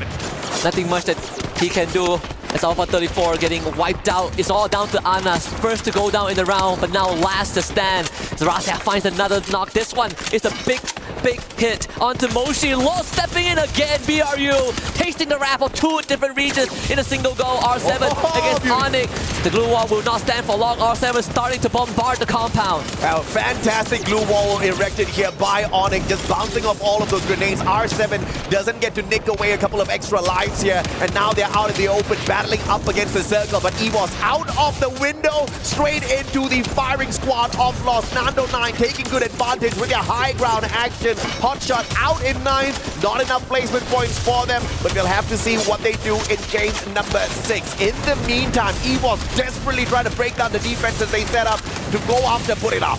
And EVOS needs to take down Wasana. They need to eliminate this third party, an X factor that could turn it all around on his heels. Ray desperately trying to bring around the Rosie. Vitality joins the fight, and EVOS, they didn't want this to happen, but Vitality do not care. Wasana finds a second chance as those glue wall continues to be put up, but the blue zone is closing in. Vitality needs to break through. Unbelievable stuff from Buriram. Wasana hanging on for his dear life, but unfortunately for him, it will come to an end as well. Ray finding him with the M590. R7 now outside the circle, but the zone moves straight towards them. This is going to be a huge advantage. They need to play with their glue walls well. Core Memory going to be keeping Vitality a tad bit busy now. And Vitality have a very good shot of stopping a back-to-back for Core Memory and getting a second booyah for themselves in this knockout stage. Core Memory really stuck on the second floor. They need to jump off the ledge. The time turner will only buy so much time as Lost gets eliminated off screen. Core Memory now takes the fight to Vitality. Cougar with the Oscar dash finally makes it to the backline, turns around, but Koja is ready to accept the challenge. The interception for Vitality works out. Core Memory still allowed, but R7 now joins. Yeah, R7 not waiting for Vitality to take the fight up against them. Gamesking dealing with the damage that the blue brings to the table, going in for the eliminations. Dawn desperately trying to find his recovery. R7 not giving them room at all. Food really low on their HP, has the Trogon in hand. More importantly, needs to top up his health. The circle gets the rest of the job done. Jump, unfortunately, is not going to be able to save his buddy. Has got that Superman in hand, and now Core Memory finds a little bit of space to recover. What a rotation. The launch pad. Games King survives, but Joker gets picked up by Noki, the only Malaysian representative and the first ever Malaysian export. He gets traded back. Games King is not going to let that slide, but Onyx, they're still holding on pretty well with a compound to work with. Jump lays down the launch pad. Dawn is healing himself up, but maybe Jump needs to take this leap of faith. And Abai, he sees him, shoots him down right in the midair, and there's nothing left for Core Memory. Yeah, just shooting them out of the skies. RRQ, sharpshooters indeed. Now 2 Indonesians stacking above each other, looking to take the heads of R7. Question is, will the Mexicans be able to oust whatever the Indonesians bring to the table? They're going to allow them to do a little bit of damage to each other first before interfering in this fight. Either way, R7 will have to move first when that circle starts to close in 15 seconds. They will have to make the first move, just like you said. Proactiveness. Even if they don't want to, it will be forced through circumstances. Final siren blast. The Indonesians brace themselves for a final confrontation. It seems like Onyx not gonna wait. They take the fight straight to RRQ. Absolute madness, but RRQ able to hang on just by a little bit. Onyx not able to finish the job, but Adam is not going to relent. They pursue RRQ. Joker finds Scribe. R7, they have a dang good chance of cleaning up the scraps. The Indonesians infighting might have just given this round away in R7 against RRQ. Like shooting fish in a barrel, R7 taking advantage of the infighting between the Indonesians. And now Abe in a 1v3. How can he clutch this out? He's got the right gun. He's got the M590 going up against a Drogon and an M590 in the hands of Games King and Della. But R7 playing it smart, going in for the flank around. But one great big mistake. Can he continue in a 2v1? Abe only finds a knock and R7 delivers their first booyah of the day. And once more, a region that is very, very less mentioned puts themselves on the docket. R7 joins the list of teams that have gotten a booyah. And that is going to bring some attention not just to themselves but to the entirety of Group C. RRQ and Onyx, they had a shot, but Onyx got impatient. They took the fight to RRQ, they rolled the dice, but unfortunately it was not a perfect 20. It was a horrendous number 1 roll, and RRQ Abai left to pick up the pieces. The Wonder Kid can only do so much for Indonesia. Yeah, a couple of teams faltering a tad bit too early, and these are big names. Fluxo out with nothing in that round. Buriram only managed to pick up 4 points. This was a big game, and Movistar R7 proving exactly who the stars are out there. Mexico trying to make a name for themselves here, and they sure as hell are doing a good job at it. I just gotta say, compared to 2024, compared to this 1 year ago, we already have a lot more unique teams getting a booyah, and that's just on the second day. Really speaks volumes of how this esports, this title has evolved over the years. The meta, the format changes. Movistar R7 once more. We said that they needed to make the first move. Yes. By circumstance alone, they are at a disadvantage, but the fates smiled upon them. Patience rewards those who wait. It's a virtue for Movistar R7. Hey, Movistar R7 has most definitely been on the trajectory upwards. Last year in their local league, they got the 7th spot. This time, number 1 within their own region. And of course, to qualify for this competition and making everything work in their favor. But of course, we're going to take a quick short break. When we come back, you guys get the panel once again.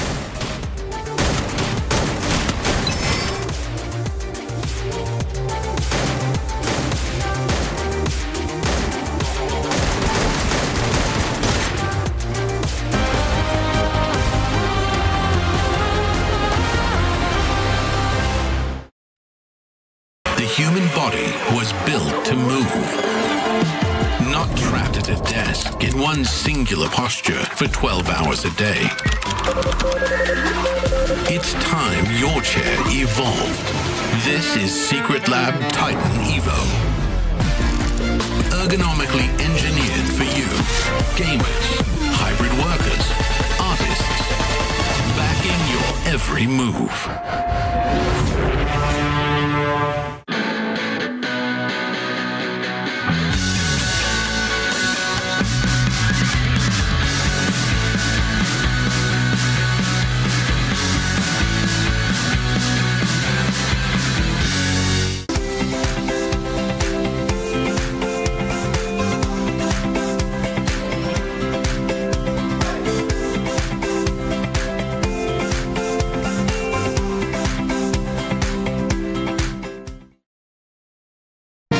Breaking news.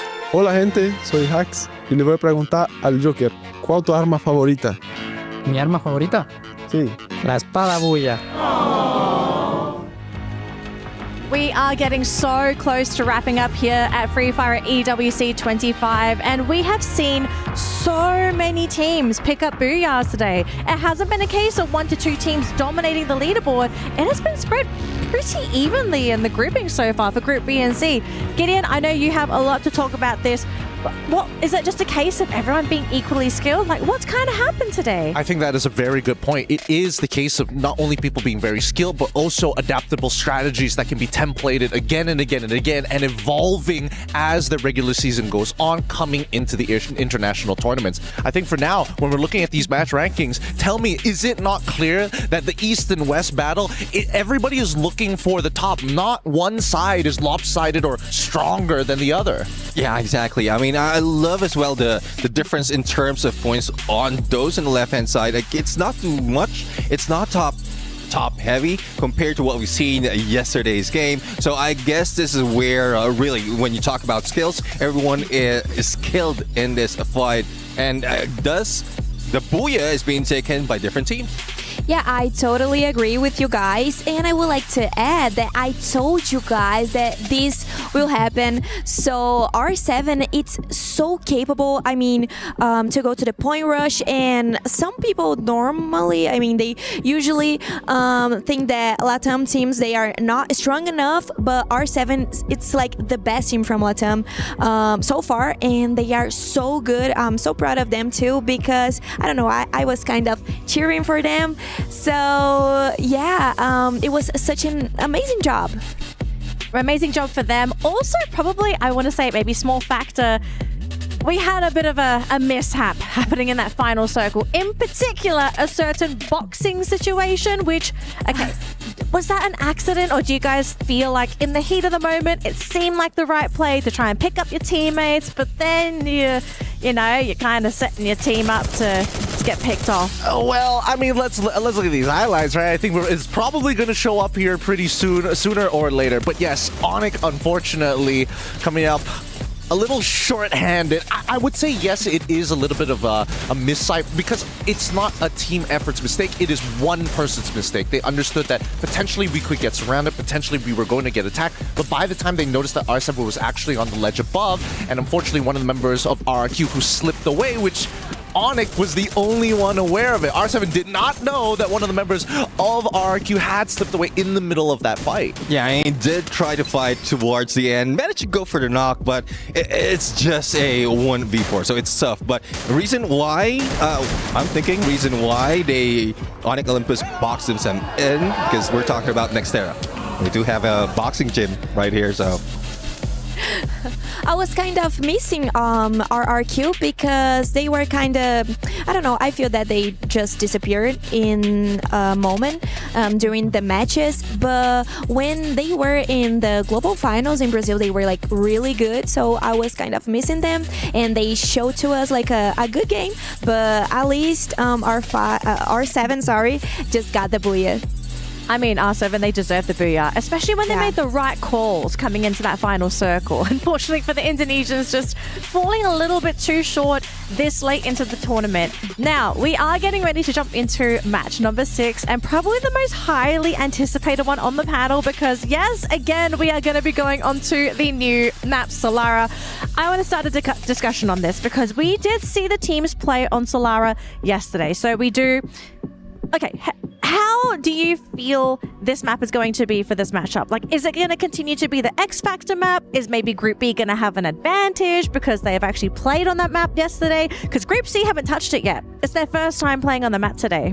I personally think that is going to be still rather chaotic overall. Luckily, Vitality is still playing, and they've shown that they've actually have some sort of a strategy. I haven't cracked the code on it just yet, but I'll get back to you guys when I do. Overall, the fights have been good, and I've noticed first 3 maps, pretty chill. First page, only a couple of teams will have double-digit numbers. Next 3 maps, we're seeing that, keep in mind, that very first page on the left side, when you see those rankings, double digits all the way through. Yeah, exactly. I mean, for this map specifically for Solara, yesterday, Team Vitality, the team who dubbed themselves King of Solara, has been denied. And none of the teams from yesterday, like coming into here, have grabbed a booyah in this map. But still, Team Vitality is on the top when we look at Group B and C. So I guess they would want to get that booyah and just put themselves up on the leaderboard.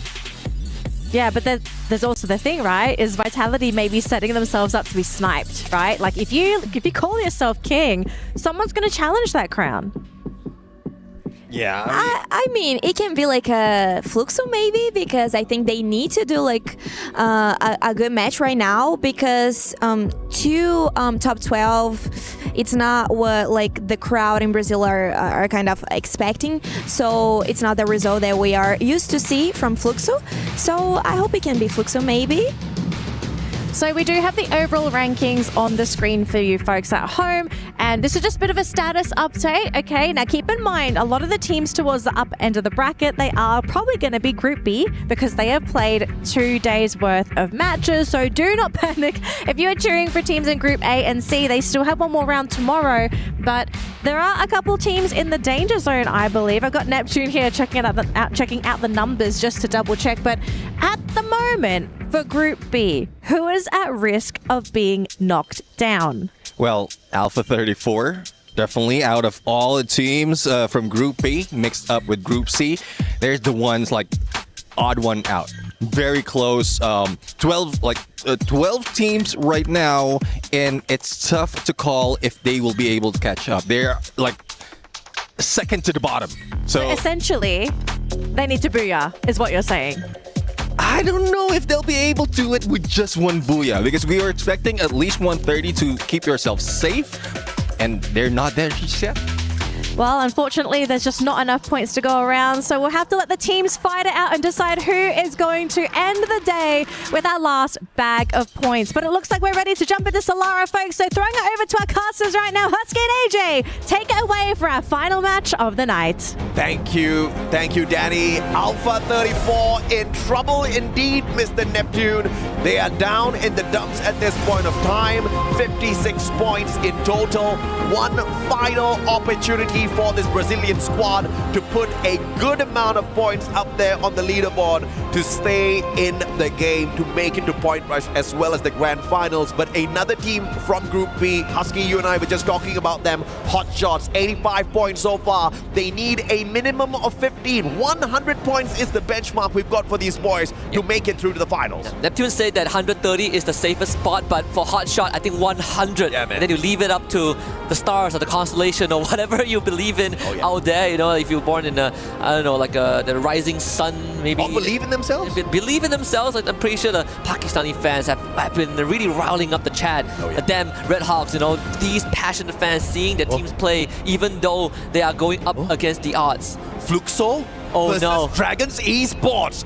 EMEA's going for the big ones at the very get-go, and Fluxo has not been having a great day here. Come on. 40 points out of 5 games. This has been one of their weaker days, but of course, Fluxo's always done this. They always try to trick people into thinking that they're not top performers, only to grab the championship by the end of the day.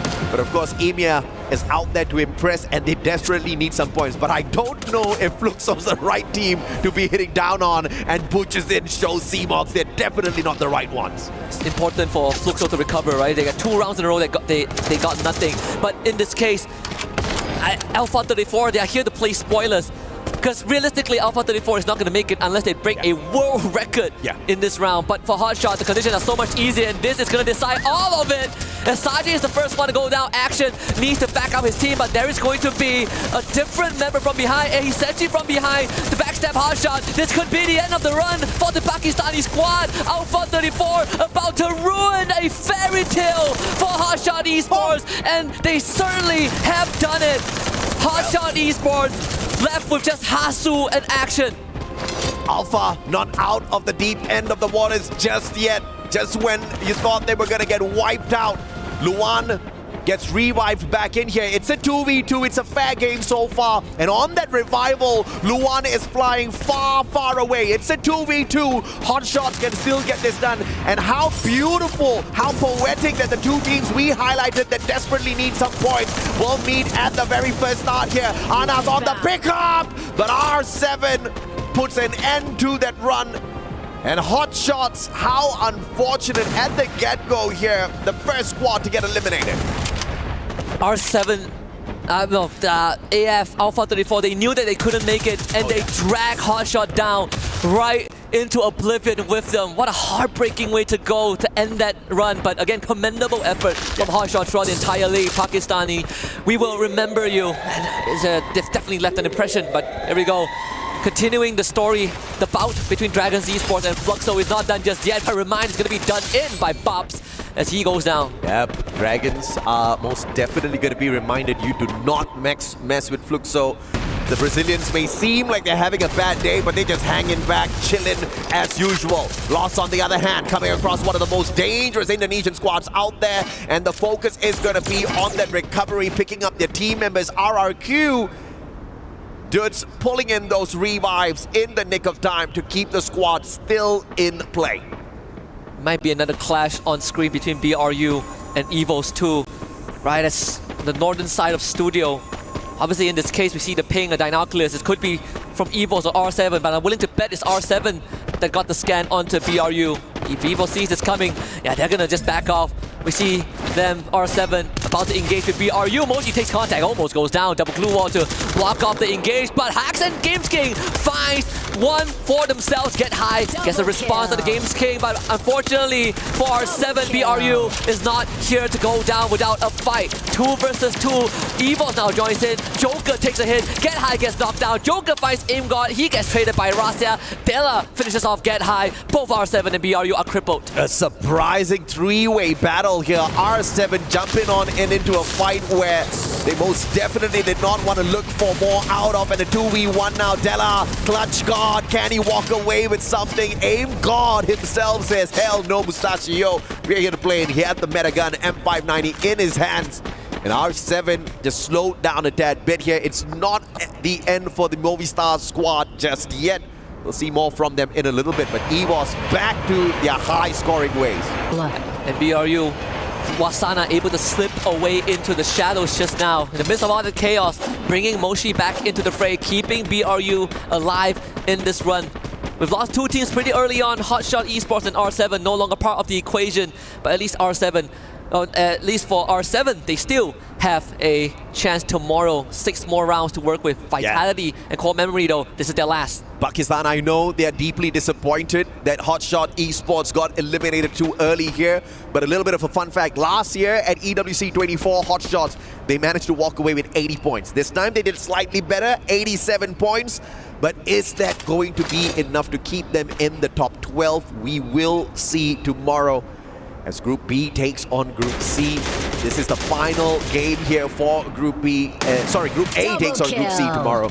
The final game here for Group B, and unfortunately for Hotshots, their run comes to a tad bit of a premature end. And like you said, man, it's all up to the stars or whatever the fans believe in at this point of time to keep the squad in.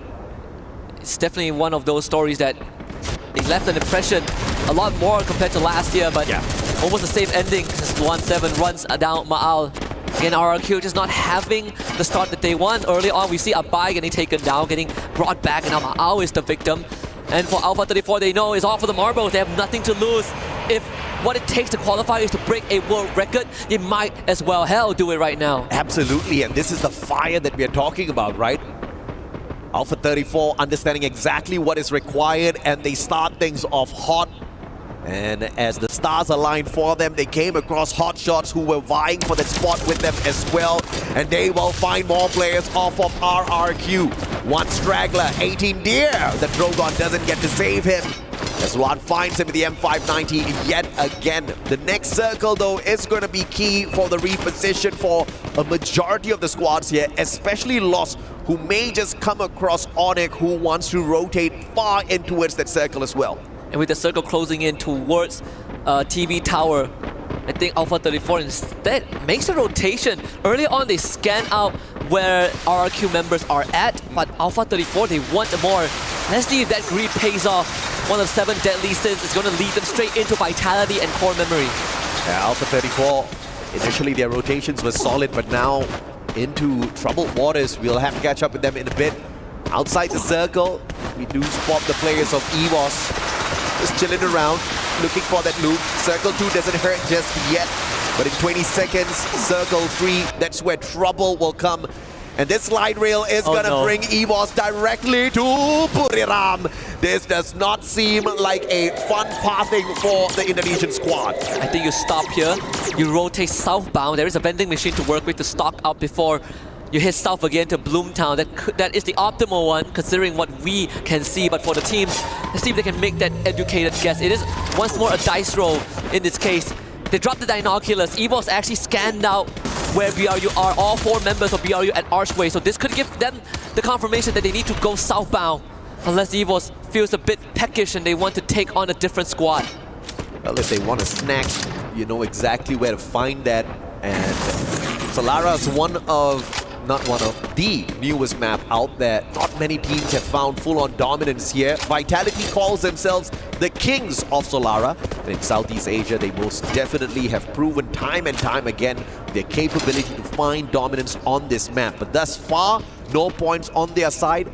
Does not mean that they're not going to dominate this just yet, because they've been out of trouble, out of this competition.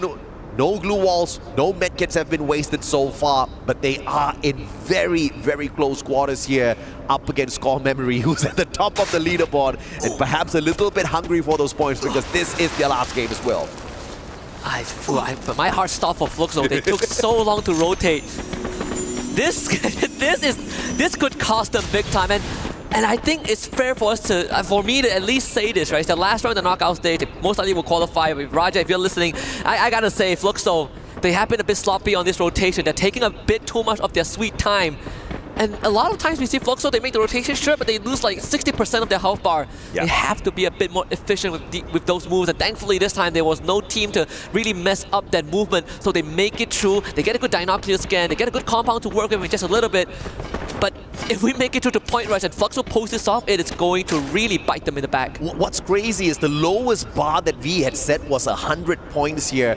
And they started off this game with 101. They've picked up 4 points now. They're sitting at 105. This is still a very risky zone for Fluxo. Can you imagine a world where they do not make it to point rush? That would be absolutely insane. And perhaps Dragons Esports could have a round 2 with Fluxo to stop them, perhaps gatekeep them as well. But this is going to be a crazy circle to enter, because whatever compound that is available for defense has already been occupied. You only have to deal with the outer ranges, which is just wide open range, where you will have to use up a lot of your glue walls very early on. Fluxo is in a ton of trouble, and Loss, I believe, is about to come across them as well. And I just like that you brought up Loss, because this has been the kryptonite of Fluxo. Yes. Beat them in the domestic league, and right now might be the team to snuff them out once more. And I think Fluxo knows this.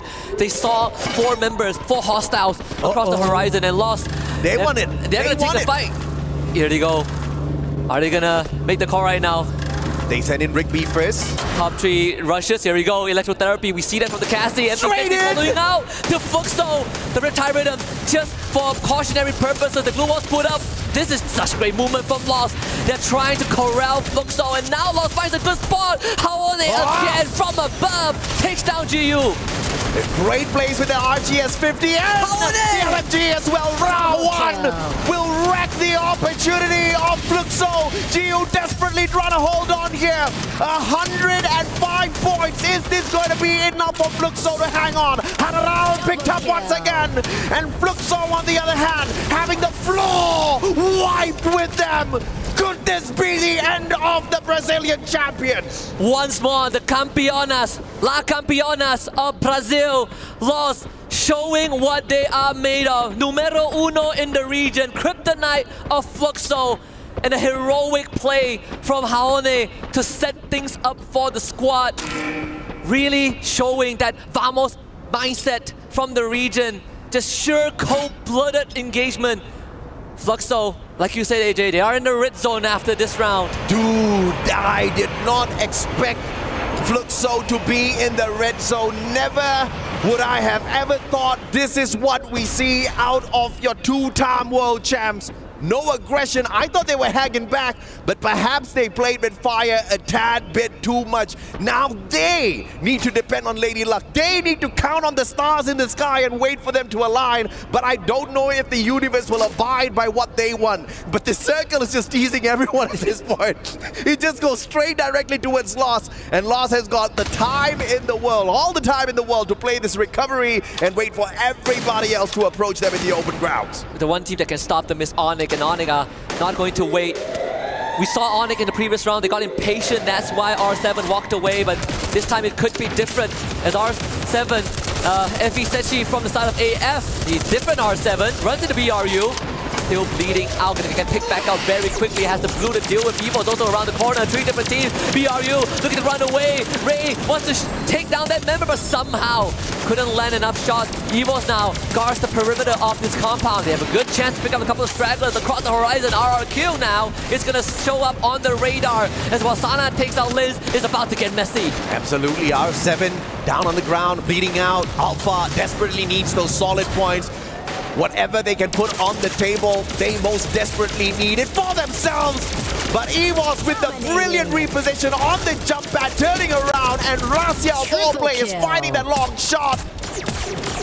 And the first grenade elimination 13 minutes into the map is insane, but we see it out of EVOS. I believe that Onyx just got wiped out. Alpha 34 as well. The story finally has this final chapter penned. A full stop for this squad, the underdogs of the Brazilian region. Joining Fluxo out in the lobby. Kochu just a point-blank grenade launcher into 18 Deer's face. He's a deer in the headlights. Another elimination. 11 points for EVOS as they continue to run into the safe zone, but they're getting shot at by Jonah. They're getting shot at by RRQ. They're getting shot at by Vitality. Onyx. Unfortunate for them this time around, they don't get to put on more points on the leaderboard. They'll have to wait for tomorrow. Thankfully, they are in Group C. But Vitality, on the other hand, the ones that call themselves the Kings of Solara, finding a couple of points out there, getting those knocks, those crucial ones on top of everything else, looking for that high ground, but that should not be where you go because the circle will not be in your favor. Core Memory finding their backs, a couple of glue walls that they erect, blocking out their shots as well, and that will play against them as Koja lobs in a phenomenal god nade.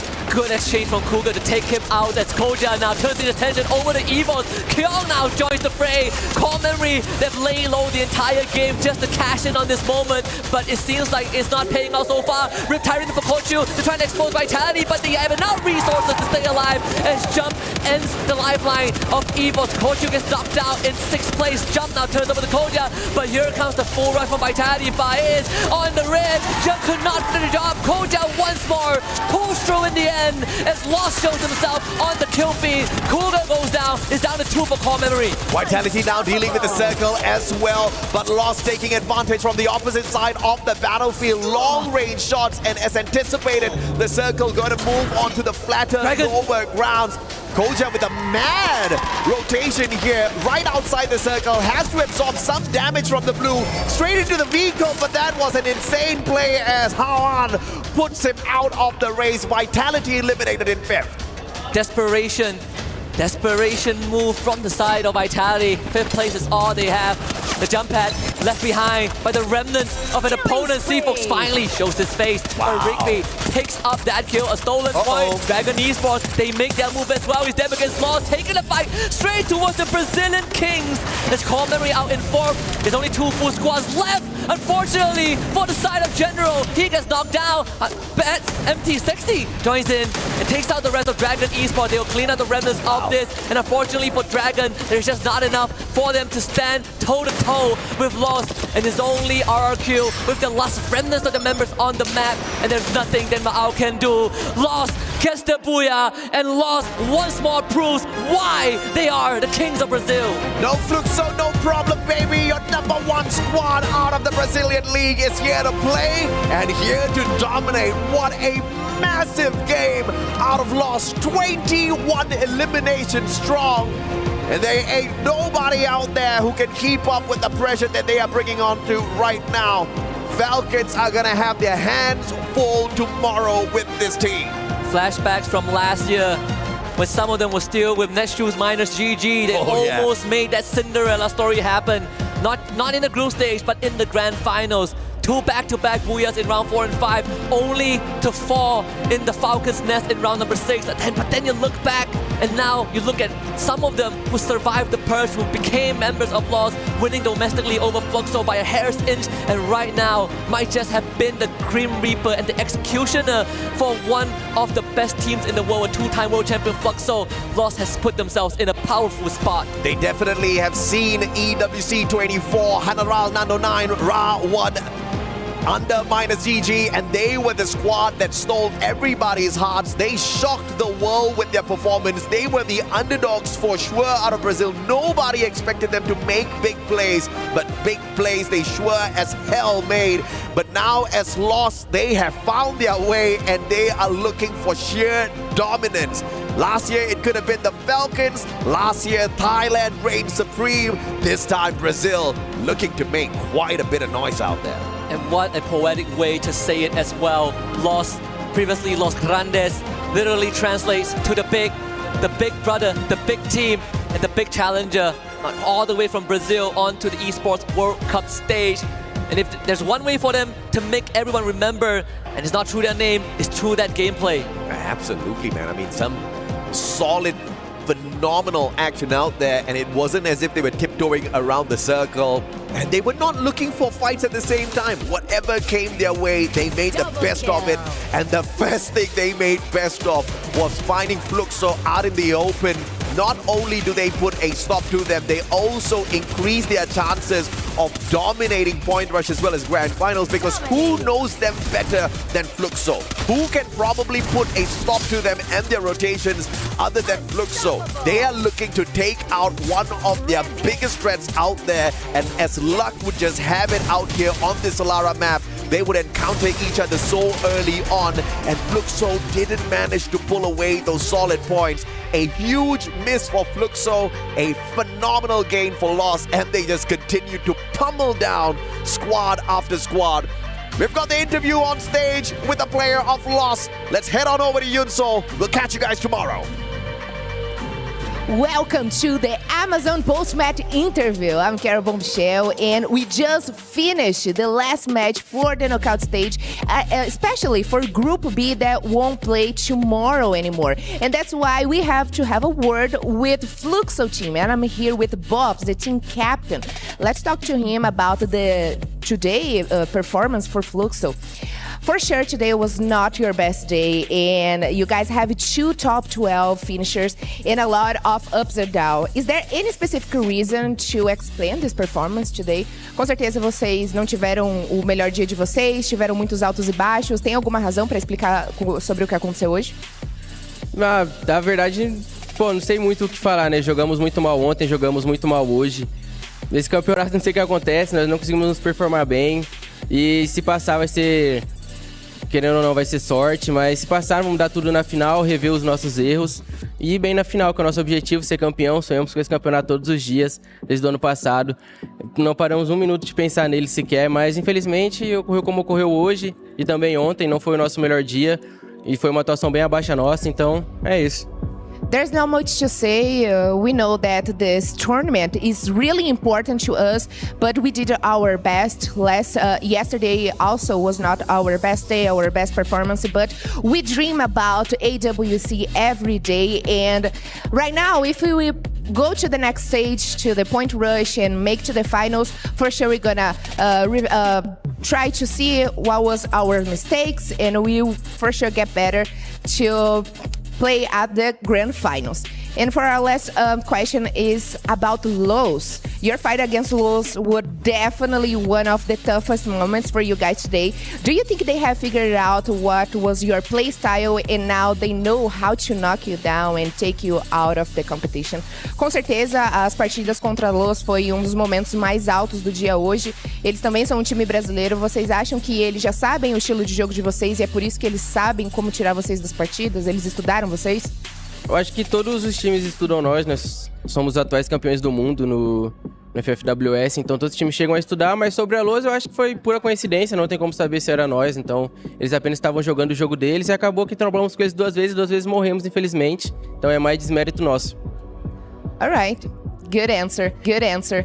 Yes, for sure, Los, they know how we play, but most of the teams here know how we play. We are the reigning champions of Free Fire World Global, and most of them know our play style. So right now, we just need to focus on ourselves right now and pray that we are going to advance to the next phase.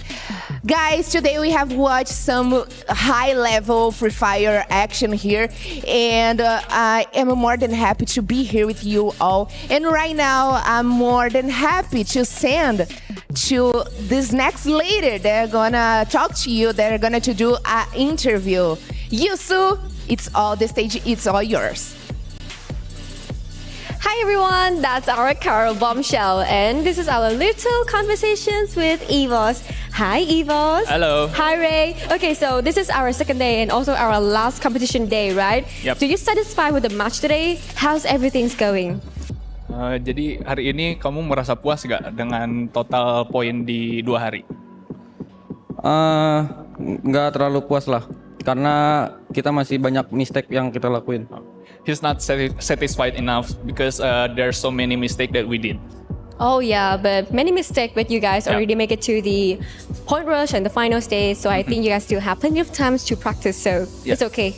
Did a very good job already. Thank you. So our second questions, since you guys have a very good sniper, Rasya. So do you think that he make a huge difference in your team? And do you think that with Rasya, you guys can become a champion of EWC 2025? Menurut kamu, sekarang kan di tim kita ada Rasya. Terus menurut kamu Rasya membuat impact yang sangat besar nggak di tim kita? Dan menurut kamu kita bisa dapat menang nggak di EWC 2025? Menurutku datangnya Rasya impactnya besar lah ke tim, karena di tim kita tuh nggak ada support kemarin. Karena dia masuk, mungkin tim kita bisa jadi lebih baik. Okay, so on the last year, we got no support at all. Then Rasya make a big impact for our team, so it's really helpful for us. So are you confident enough that you guys will become the champion of EWC 2025? Kamu pede nggak kita bisa bakal menang EWC 2025? Pede 100%.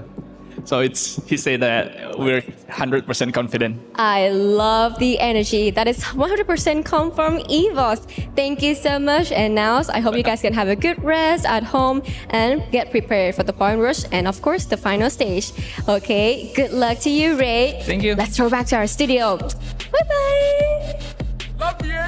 Thank you, Yunsol. Thank you, Carol, for the interviews. And I am glad we got to hear some final words from Fluxo and Evos, because these two teams, they're done for the tournament and they basically have to wait to see where they end up on that leaderboard after tomorrow's matches. Because if you guys didn't know, Group B, they've played all of their games. And I mean, I think the team said it right. It's not too much of a stretch to say they're not really happy with their performance the past 2 days. Yeah, I can feel a contrast on both, like energy from both teams or representative, like Bob's really sad.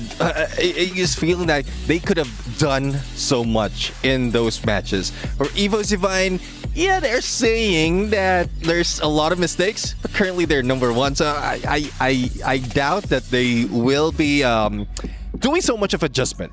It's only a minor adjustment that they can be champs. I think at the very least, looking at their performance and looking at, as you mentioned, their energy, they probably wanted to do better. But keep in mind that these teams have been scrimming against each other pretty much every single day, right? They have 4 scrims back at their hotel and then 2 scrims here for not only our production team to make sure that everything goes smoothly, but just to kind of be accommodating and enjoy the little space. That's why it feels that even for Fluxo saying they know our playstyle, when you've got 6 scrims, 12 games on top of the extra 6 official games, they played a multitude of matches against everybody in the arena. Well, I think for Evos, it's just okay, because yesterday they did like a stable game. But for Fluxo, it's going to be really hard to maybe pass through this knockout stage and get into the point rush. So they need to pray to see how the teams will do yesterday, which I think is not like a good thing to do, because today probably will be, I mean, easier because of the group, you know. So I think they are kind of worried about that too.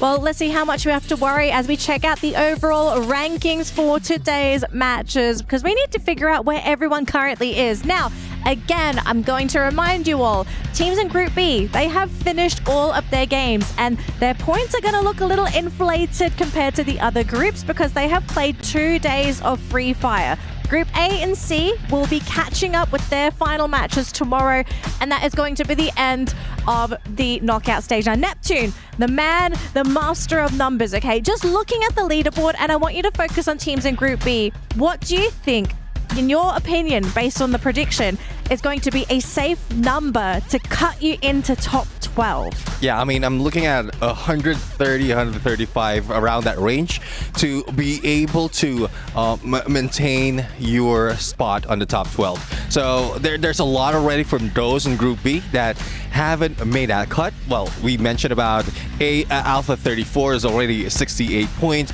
We also have Fluxo like 106, unless the other teams from the next day would not be performing that well. Yes, they might be able to take that, but I'm just surprised with Lost right now. Imagine, for one day it's 102 points and they just didn't slow down.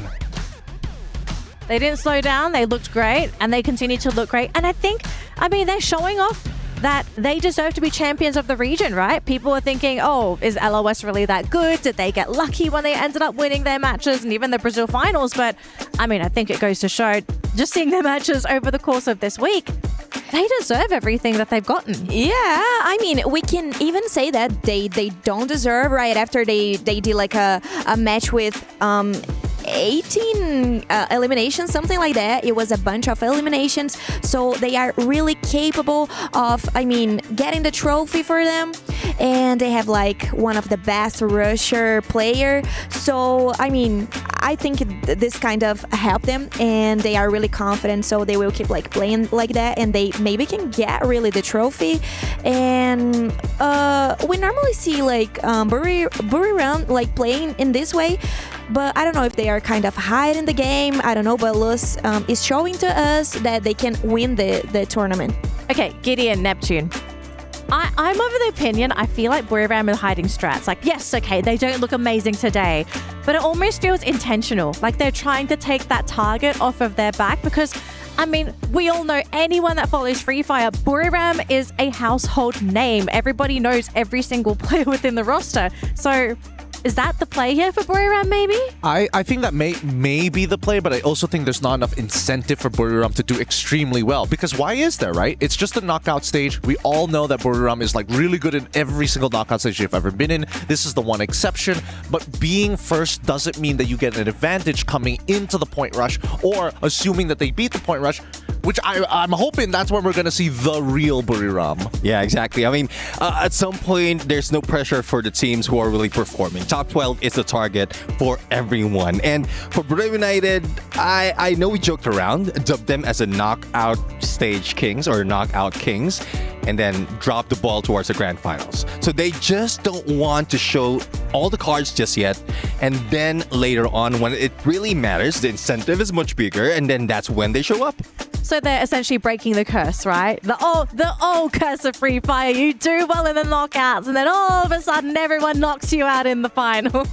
I mean, there are like moments of that, right? We see that a couple of games they're able to score 30 points, 30 whopping points in 2 maps alone to kind of really accumulate it, which goes to show that it's not like they want to get eliminated or anything. They just understand the thresholds that they need to hit. Neptune has already mentioned 120 points is generally a pretty safe area. So notice how they're like roughly around 60.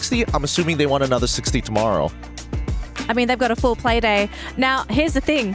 They are going to be playing up against teams in Group A. And Group A added an interesting dynamic yesterday. So what could we expect for our matches tomorrow? Because we're going to bring the Falcons back in, and the Falcons looked fantastic yesterday. I think... Oh, I want to say like they're going to come out of the gate swinging here, right? You know, they're going to just be punching back and forth. But I think Group A, after day number 1, they've kind of witnessed what Group B had to deal with. They're going to understand what Group C is going to try and do. There's probably a target on LOS's back. Let's be real here. They've had some really good games. I think they're going to take it a lot slower, right? Falcons, especially seeing how EVOS Divine got maybe targeted to a certain degree. More importantly, their landing spots got contested. We're just going to see them kind of maybe diversify. Yeah, I mean, Team Falcons, they just rocked that first match from yesterday. And then they slowed down, not really putting so much in terms of elimination. And they got the 98 points from that day. Now, being beat by, I would say, some teams like Lost, I think because of the number of games as well as the gap between the points, they want to bring a lot more for tomorrow. So I'm feeling that aggressive aggressiveness will be coming from Team Falcons, but they're not the careless, aggressive team. They're still tactical. So it would be tough for the teams who will be playing for today, even for Boreo United, who tried to lay low today, because tomorrow they might still be gunned down. Yeah, you can't afford to lay low. A little too low, if I might add. Now, I do believe our Kadir top plays for the day are ready. So let's have a look and see what were our highlight matches that you need to go back and watch, because we do have several of these, and just look at these shots. Holy moly, Gideon. I think we've seen some of the tightest angles because we're noticing that, teams are really taking advantage of, like, hey, small little corners, making sure that they can see, even if the tip of their head or even if they're just their shoulders enough, sometimes they won't even take the shot. They'll wait until they start seeing ears before they pull the trigger. Yeah, exactly. I mean, for the snipers, especially in this level of competition, they just wait for that pixel and then they make those shots. And I love how the teams as well are not just utilizing the snipers, but also the cord, an LMG. So much damage, great accuracy. Fire rate, it's like a sniper, but it's much stronger. And just going off the highlights as well, gentlemen, I kind of feel like this year's EWC teams are, of course, we are still seeing highlight plays, but we're not seeing anything crazy, right? We're not seeing those monster trucks saving the day for teams in the final circles. We're not seeing medkit wars between teams either. So I kind of wonder, is everyone playing a little bit slightly safer? No unconventional strats, because they're trying to stay in the tournament. There's one, though. That attempt of an unconventional gameplay. 18 tier trying to go in for another clutch. That is where we known him from last year. The 1v3 clutch king. That is what 18 tier has. And that probably is the reason why he got acquired by RRQ. But he tried earlier. It failed, if I'm not mistaken, twice. Yeah. Now, sorry there, Gideon. We have to highlight a very important player here at the tournament. We have our Sony hero of the day. Let's see who ended up getting nominated. Oh boy, our MVP is Della. Well, I'm really happy to see like a Latam player, and I told you guys this might going to happen today. And I mean, he's really good. All the players from the team, they have like such a chemistry, synergy. So it's really good to see like Latam growing in like global tournaments, just like EWC. So I'm really impressed about it, and I think all of the players there are kind of rising star, they are like growing and I found that so interesting. Raja, I want to ask you something about the region in general, right? You are a specialist of Latam, Brazil. Do you feel like the region is just getting better and better every year? Because I feel like the region is producing even higher players. Yeah, I totally agree with that, and I think they create like such an amazing team. I mean, what? It's because of the the synergy. Sorry, I'm sorry. I'm kind of. It's like the teamwork. Yeah. No, it's because they did like a dream team. They try to bring into Latam like a dream team. So R7 is like one of the best that we have ever seen in Latam. So I think it's because of that. They just mix all the players like a good rusher and a good sniper, and they put everything together, and that's the result. So I think now they are kind of smart doing that, So maybe in the next tournament we can see like more Latin players, more good teams, like in a different way that they used to do. Like they used to create the teams, to choose the players. I suspect we might be getting some more slots for the region. Oh. Wink, wink, nudge, nudge. Garina, are you listening? Because they've been giving us some fantastic plays here. But unfortunately, ladies and gentlemen, that is going to be the end of day 2 at Free Fire at EWC 25. Thank you so much to my panelists for sharing your knowledge of the game and the teams with us today. Any final words for you guys before we close the show? I would say like I'm really lucky to be here right now, to be able to see all things that has been happening, but really excited that it's not just one region who's rocking the board. There's a lot of diversity that has been happening already. So thank you to all the teams who played, and hopefully like they won't disappoint us for tomorrow. Yeah, huge shout out to the teams, and also huge shout out to some of the fans that actually showed up to the venue, particularly, Team Vitality. They've got their members to give some support. I'm expecting once the public is coming in to see these matches live at that arena, it's going to be one hell of a day. Well, I'm really happy to be here. I'm really happy to be how it's going, like with all the teams. I like to watch the Asian teams playing too, so I'm not that type of fanatic, but I mean, it's a pleasure to be here, and I think that's everything for today. Okay, thank you, Raja. Thank you, Neptune. And thank you, Gideon. And thank you to all of our beautiful viewers for sticking around and watching some amazing games of Free Fire here at EWC 25. But don't leave the broadcast. I want you guys to bookmark the page, and I want you all to come back tomorrow at the exact same time, because we're not done here at EWC. We still have Groups A and C ready to play their final rounds of games. We're going to find out tomorrow who's going to be making it to the next stage of the tournament. But until then, have a wonderful day, and we'll see you all bright and early tomorrow.